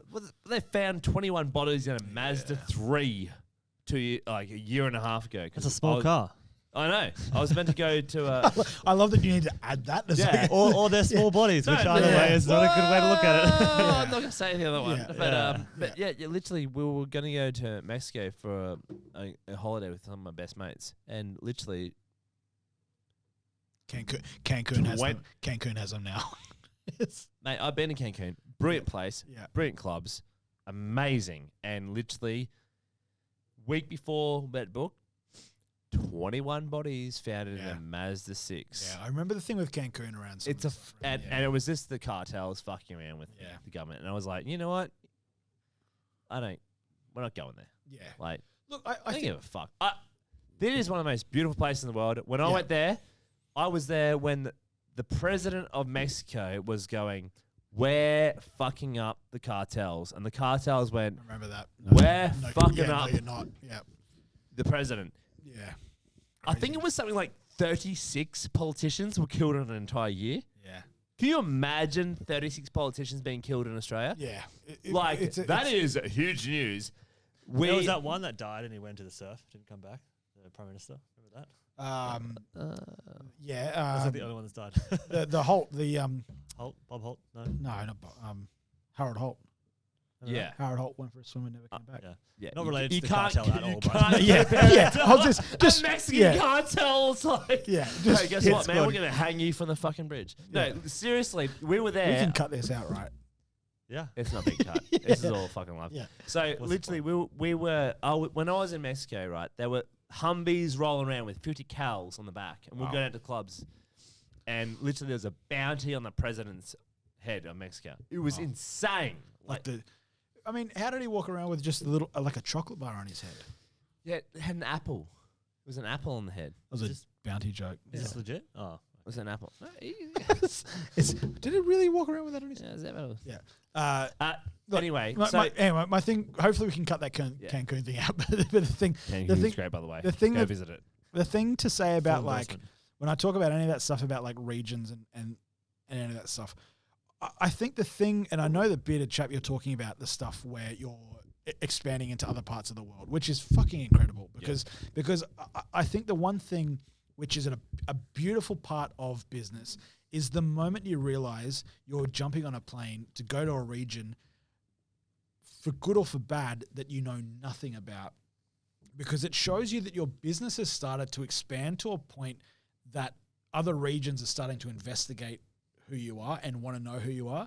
And when I say you know either nothing about it, it might just mean that it's a region, like, you know. Yeah, it's super fun. You may not know, right? So the beautiful part is that all of a sudden your business mind goes to, okay, I need to understand the market that I'm going into.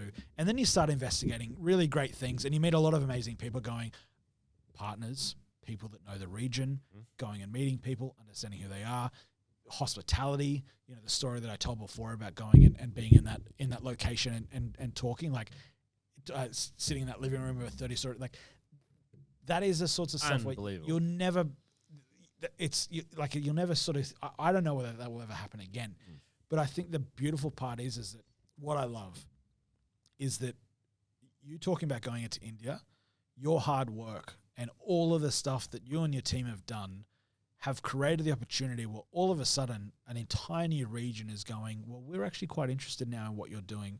So you're going, okay, well, humbling. Yeah, exactly. Because it just makes you really realize, like, and it was a thing for me. Grateful. It's one of our company values. Like, literally, we're grateful for all of their customers. Yeah. And it's like, you know, the thing in business is that it's trying to take those opportunities, and the hardest thing is and I think you mentioned it before talking about something is like you go to those regions and the hardest thing there's a Michael Chugg book. Michael Chugg is a music promoter of Chugg Entertainment, manages people, tours huge bands, been around forever. Anyway, he's got a book called Hey You in the Black Shirt. Stems from him being on stage one day at a concert. Something happened and he got up at a concert that everyone was wearing black shirts and someone was being a dickhead in the front row, and Chuggy apparently got on the mic and went, "Hey, you in the black shirt, shut the fuck up," and everyone was in a black shirt.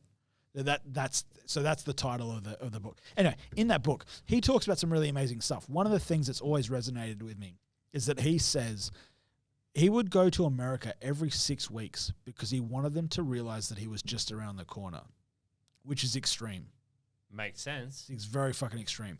But I think what people need to realize when you're trying to start a company, and not everyone realized this with me, with my mindset of what I was doing and never really understood it and agreed with it. But I traveled so much to go and create opportunity internationally because people forget that we're on a very, very big island. It's a very, very large island, the size of many other countries. Hey, mate. I've had to fly a lot. But that's the thing, right? Like 24 hours on a plane, you have. But you have to 24 hours on the ground, and you fly back 100% longer than you were on a plane. 100%. Like the thing is, worth right? Like, it. But the thing every day of the week. Exactly, because otherwise, I mentioned at the start of this podcast. Otherwise, you're sitting on a very, very big island. And you're screaming out about what you do and how you create it. And that's fine. You can do that. But otherwise, you secure yourself as a very good Australian company. But if you have the dream to be global, then you need to start planting seeds in those companies. I mentioned from the start. And I mentioned earlier about balls in the air, right? You might go into a region and it might be Southeast Asia and you plant some seeds. They might not flourish at that immediate point, but that trip might have cost you a few grand, right? And you try to do it as cheap as you can. You get back, you keep the conversation going. Export development grant. Exactly. Well, that is a true point. Or there's export development grants, and the government will give you back money for that stuff. But the thing is, right, you're planting so many seeds that all of a sudden, and it goes back before when I said about there's some customers that you have that won't do the deal with you immediately, or you'll say to them that you don't think you should do it, and they will come back. Yeah. Going and doing these international trips and planting seeds, you're building a surrounding environment for yourself that the moment that those seeds start to flourish, you will get a phone call out of the blue from North America, Southeast Asia, and someone says, I'm just calling because we've got this campaign that we need to do. And I know you came in and saw me 12, 24 months ago. Anyone who's listening, I'm nodding my head so hard. Yeah. It's ridiculous. Yeah. Because the amount of money we've invested to flying around the world and around Australia with our existing customer base to educate them. Yeah. Mate. It's worth it. The seeds plant. Yeah. The seeds definitely plant. And when they believe in your product, when they believe in you, they believe in the brand, you're laughing. 100%. So. There's two things in business. You got revenue and you got opportunity. And I've screamed that shit all the time. Revenue is the things where you go and talk to someone immediately and they go, oh yeah, brilliant. I'd love to take it. And they'll take your product immediately. Revenue starts to grow. The opportunity is when you start going in and talking to people that may not immediately say it, or you're planting seeds and you're doing all these things where they might, not immediately happen. But the opportunity all of a sudden very quickly shifts to revenue because that's why I said that revenue opportunity. Profit's a big thing in there, by the way. Oh yeah, but revenue, yeah. But throwing that curveball in there. Yeah, but revenue equals, that's what I'm saying. I'm not saying the thing of like revenue equaling back to the fact that there's a whole other side of the profit and loss and all that sort of shit as well. But I'm saying the two focus points of everything is like you're going for revenue and you're looking for opportunity when you're starting companies. And yeah, for people listening at home, revenue means nothing about your profit and loss. You need to be very clever about what you're doing. Got to make a profit. Yeah, totally. If you don't make a profit, don't start a business. What's the old saying? Revenues, what is it? Revenues vanity, profit sanity. Is that the saying? That's exactly the saying. Is that the saying? Yeah, that is, I'm pretty sure 100%. I'm pretty sure that is the saying now I think about it. Yeah. Revenues, vanity, profit sanity. We'll wrap this up in a little bit, but so we need to understand the impact of, and we're all pretty fucking halfway there. It's great. A little bit tipsy right now. But we need to understand. Can we put a thing at the start, a disclaimer? No. Please So have a no, bottle what we're ready going to say beside is you at this listen podcast. to the last 30 seconds. It's the most hilarious part of the podcast. Right. It's been hilarious all the way through. Hope so. Yeah. Dadjokes.com. I can. Is that a website? Do we just plug that for free? I'm going to go down before Yeah. we go live.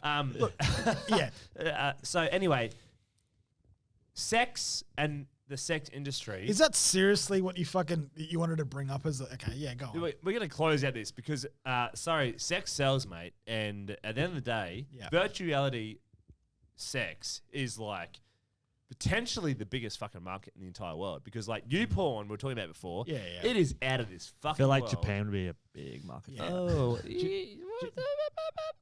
Japan. Yeah, Japan's got a lot. I've been there. It's fun. Japan's got. Yeah, Japan has got. Like, look. Okay. So what is where does augmented reality and virtual reality fit in with porn? Okay. Footnote. I'm not in the space. No, I that's haven't- no. Yeah. All we want to Yeah. know is I just want to understand a bit of insight. Yeah. Because okay. you're in the industry. I know about it. I'm sure a lot of our customers, Just yeah, totally. listeners, I personally think about this, and it's something that's relevant in the world. Like sex sells. So Yeah. where does this fit in the Ver- AG very heavily. VR? Very heavily. So I personally have not created nor will be creating anything in my companies of that stuff. But and Is this interesting though? totally. Look, I was in Seoul 2019. I went over with Austrade, I think it was. And sorry, hiccups just from the whiskey. And there was okay. So we had our Austrade stand. We were doing our thing, but to the right hand side of our stand was a stand that was 3 times bigger than ours, that had virtual models all along the side. So they weren't real people, but they were modeled to be extremely attractive.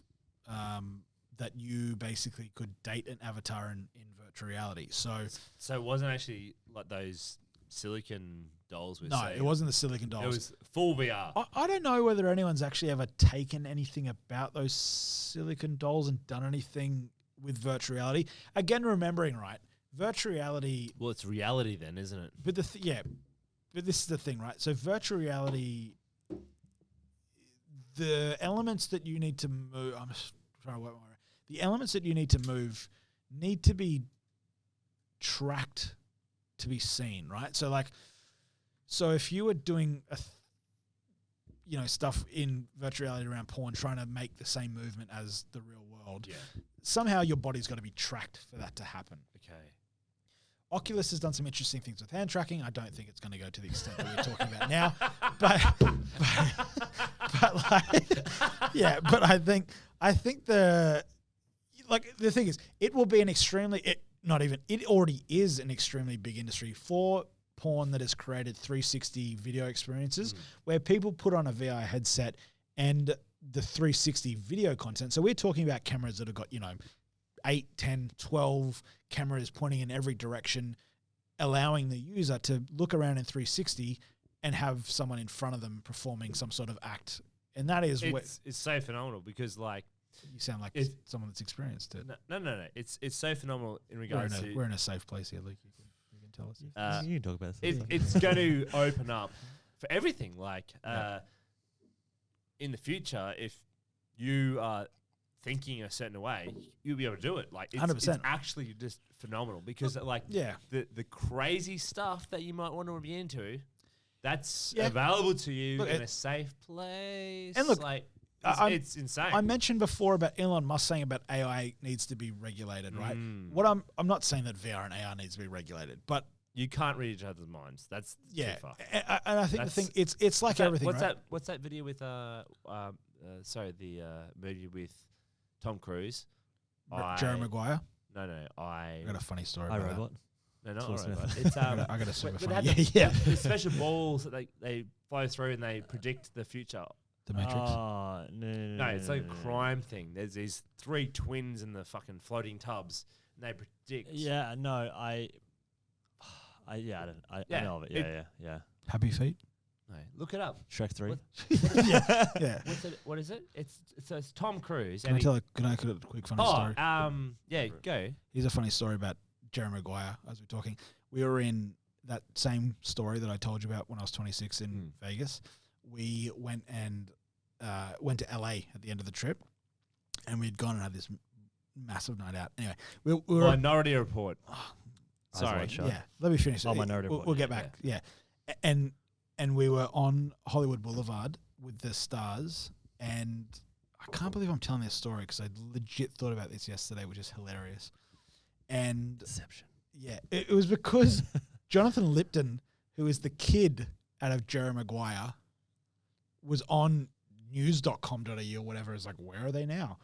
And he's like a buff little kid now. He's like a little nugget.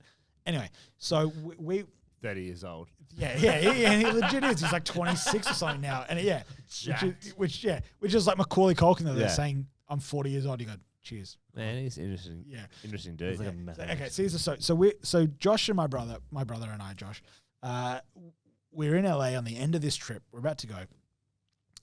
And I can't remember what star we were looking at, but it was like at the front of like a Popeye's chicken. In my memory, it was in front of a Popeye's chicken. Might not have been the case. I can't remember. Anyway, in front of this star. And we were talking about something, and my brother jokingly says, I wonder what the kid from Jerry Maguire is doing these days. So I think that the star must have had something to do with Jerry Maguire. It might have been Tom Cruise. I can't remember. Anyway, my brother made the comment. I wonder what the kid from Jerry Maguire is doing these days. Two girls are walking behind us, and she goes, he's doing well. And we turn around, and my brother goes, okay. And she goes, yeah, no, he's doing really well. He's my brother. And we went, high five. Yeah, and we went, okay. And she's like, no. He's actually my brother. She gets her phone out of her bag, opens her phone, and starts flicking through her photos. She is, no shit, the kid's brother, the kid's sister. Yeah, good. Yeah. But the thing is, right, how is the fucking chances? Or a real bad stalker. Yeah. How's the fucking chances of us sitting in LA looking at a star? My brother makes a random comment about, I wonder what that kid's doing these days or how that kid is. And you paid her $400 for her photo, so the brother saved. That's weird. Was not the brother. For those who can't see it at home, everyone went weird when Luke just said that. Yeah. We all felt awkward once that was said. Well, yeah. It didn't need to be said, I felt like it. Yeah. But is that not weird? Is that legit not weird? Weird. It's like yeah. If How you do think know about she was a sister though? She took the phone out and scrolled through photos of them. Could be in a club in LA, you know. No, home photos, like at the house. That's wild. And went through multiple. Because I'm pretty sure we even said, well, yeah. And then she went through multiple photos. It was of her and her brother, just like at like Christmas and like hugging around the Christmas tree and all that sort of shit, right? Like literally, yeah. And then when we Googled him, the kid legit, it was the same kid. Really? How crazy. Yeah. Fuck knows how we got to that story. But that is the thing. That is Tom Cruise, yeah. Yeah. So where is augmented reality and virtual reality going to end up in porn? Where is it going to end up? We're back to this. Yeah. I feel like there's more to discuss in film, but go with reality. Look, augmented reality. How can we keep fixing that? Because I keep touching it and moving it. Oh. Yeah. And it's just relax. Here we go. I'm playing with the mic. Augmented reality, AR headsets have an interesting pathway around that point because AR headsets, which we haven't really touched a lot on. I spoke earlier about mobile device stuff. So we're not going to end up like that movie where you fall in love with her.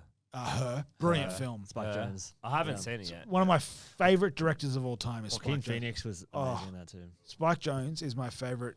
One of my favorite directors of all time. I love him. I think Scarlett Johansson was the perfect voice for her. Totally.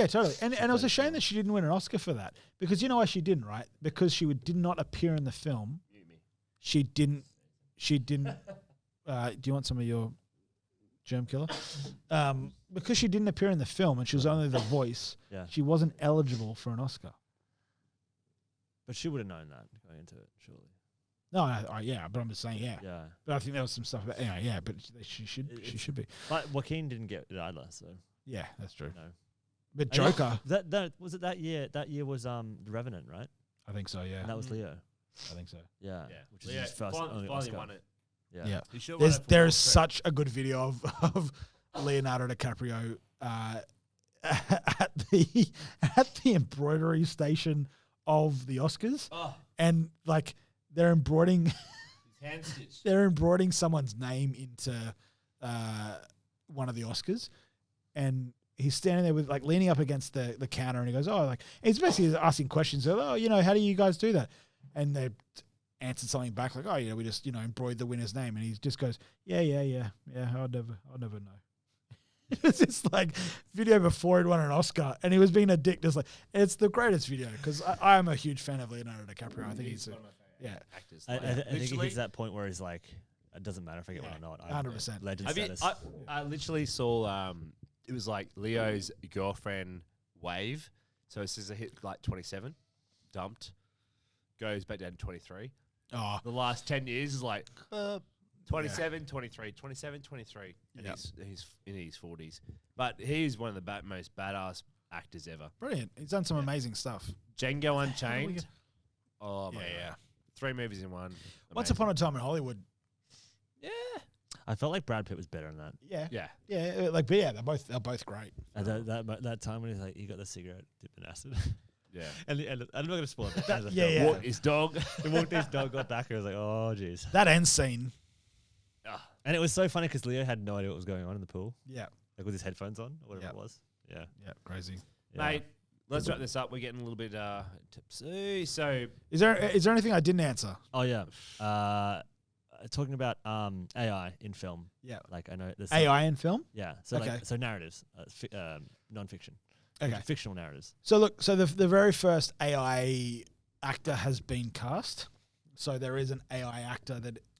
Oh, I mean, like, that's themes. not Ex Machina. I mean, yeah. What? Ex Machina. I mean, themes Machina. rather than actual AI, yeah. acting. So So, yeah, Ex Machina would be a good one, yeah. yeah. So you're so like AI like as in you're talking about her, or you're actually talking about AI being used in film? Sorry. No, like her, like films about AI. Yeah.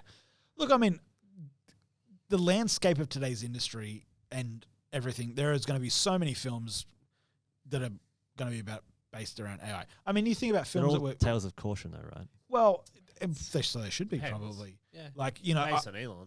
I think the thing is like if you think about The Fifth Element, I mean, you'll always look at films that are always done in the industry, and they're always about the bad side of something happening. Right, like it's always the case. It's like Her. Everyone falls in love with the operating system.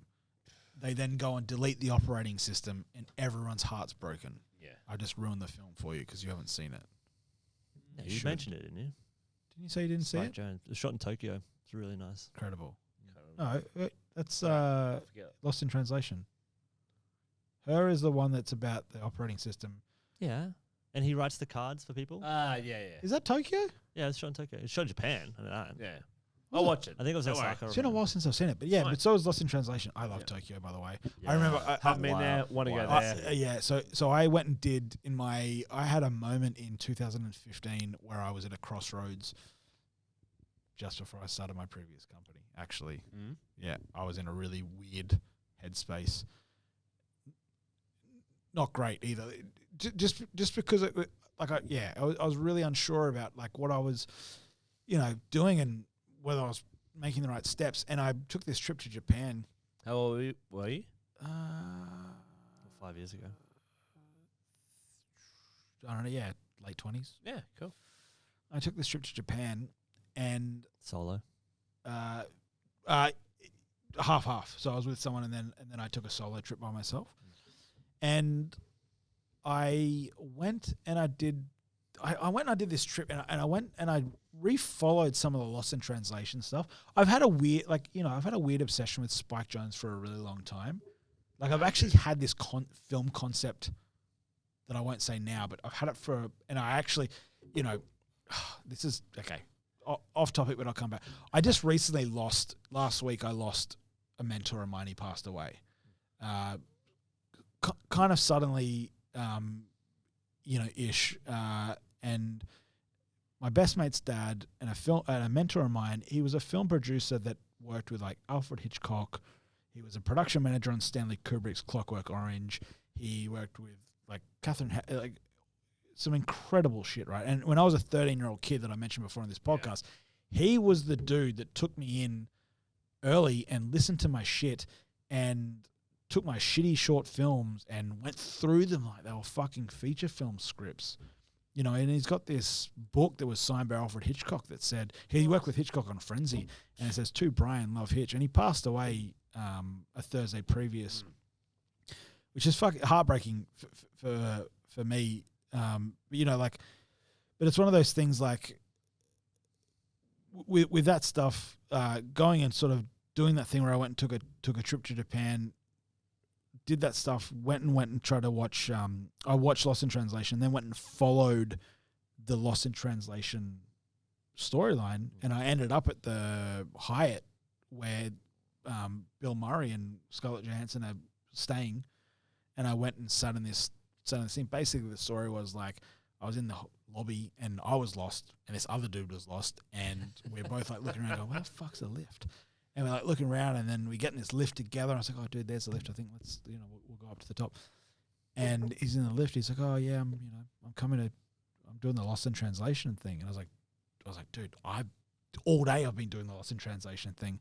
And he's like, oh yeah, I just really love the film. I just wanted to come and check. I was like, that's incredible. So anyway, we get up to the very, very top of the Hyatt, which is the scene where he's drinking the whiskey, where he's got the clips on the back of his suit jacket, if you remember that. And there's a few scenes in there. And I got kind of shown over to this window. I know this fucking incredible view of Tokyo. And he wanted to sit at the bar right where Bill Murray was sitting to do the thing, which was kind of cool. I kind of wish I thought about that. But either way, I got this incredible spot at the window. And then, you know, and I'll go back to the mental thing because it goes to the Spike Jonze thing I was talking about. But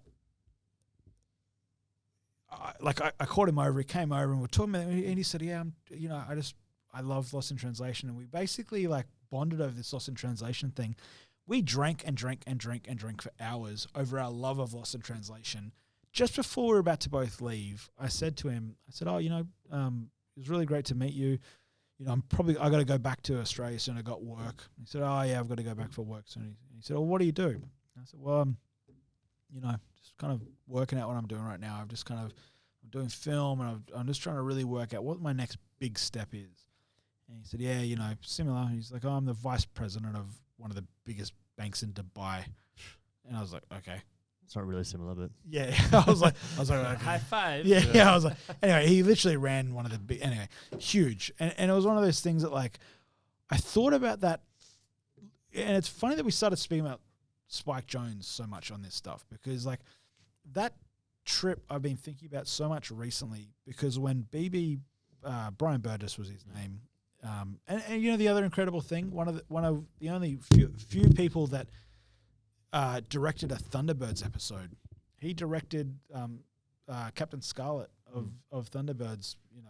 Back in the days, he's English, so incredible. So, and I was sitting the other night at a wake on Tuesday for him, and we were sitting around the fire, and I was chatting to his son, my best friend, and we're having a conversation, and he said to me, "Do you think you will go and produce anything again?" And you're like, "Fuck yeah, mate." Well, I said to him, I basically said to him, I feel like I owe it to your dad that I need to go and do something, because his dad put so much effort into me. Talking, we've had this whole conversation around hustlers and all this sort of stuff, right? This is a story I need to share. So I helped Burgess clear out BB's house after he passed away, which was just fucking gut-wrenching and heartbreaking, because before BB passed away in his last couple of days, I walked into his hospital room and he looked at me and he said, we've got business to finish. And I said to him, "Mate, you get better and let's make this shit happen." And he was talking about film stuff. I said, "You just fucking get better and let's make this shit happen. Like, just get better." And unfortunately he didn't. But one of the other things he said to me, I was just by him, it was him and I, and we're in the room, and he said to me, he said, He's like, I've still got your letter, and I'd forgotten about this shit. And I had written him this letter about how I was going to be something, and I appreciated him for what he had done, and I was, you know, like everything. And the thing is, and I fucking desperately tried to find this letter because I can't remember the whole thing I said to him on that stuff. But it was basically around the fact that I was just thanking him for being incredible. But to me, and when I was clearing out his house the other day, I was going through, like, you talk about hustling and trying to make stuff happen. He had just, his films that he had created and that he'd worked on, and the films that he was just trying to get off the ground, and you talk about a startup and all that sort of stuff. Like, you know, this guy had created and worked and produced some of the most incredible, like Cool and Gutter Gold with Nicole Kidman. He had done stuff with Brian Brown, Katharine Hepburn, Alfred Hitchcock, Stanley Kubrick, Donald Sutherland. He did Bear Island with Donald Sutherland, which we watched the other day in At the Wake, which is just incredible filmmaking in the middle of fucking like icebergs. And anyway, I was going through his stuff, and it brought me back to the startup journey around the fact that I was opening books. He kept every bit of correspondence that he'd ever received from any single person. Fucking love him or hate him for it. And there was mixed emotions about it, but he had everything. He had emails from Sam Neill. He had emails from Russell Crowe saying of interest in a new film that he had. All these, he had the correspondence from the president of 20th Century Fox email. Like, yeah, cool. Just the constant, the hustle and the growth, and the thing that the whole conversation we've had around this tonight is going after it and just chasing and never giving up. And he got to his 80s and he just never gave up, for good or for bad, right? Like, for good or for bad. Like, there's elements where you look at it and think like, well, you know, You pick your battles. yeah, totally. It's like you pick your battle stuff, but for good or for bad, and fuck, I love him for it. He just kept chasing. But you look at the level of who he'd worked with, what he had done and what he had achieved, and it's that thing of we spoke about before, like the kick in the teeth. Like, he just took him and he took him and he took him and he just kept going and going and going. And, you know, it was fucking incredible. It's fucking incredible. And I you know, part of a little bit of a mission for me is on the back of that, his son said to me, again, when I say son, he's my best mate, was sitting around a fire, and he said to me, you know, are you going to do anything? I said, I owe it to your dad. There's a couple of things in my head that I've been thinking about for maybe 15 years.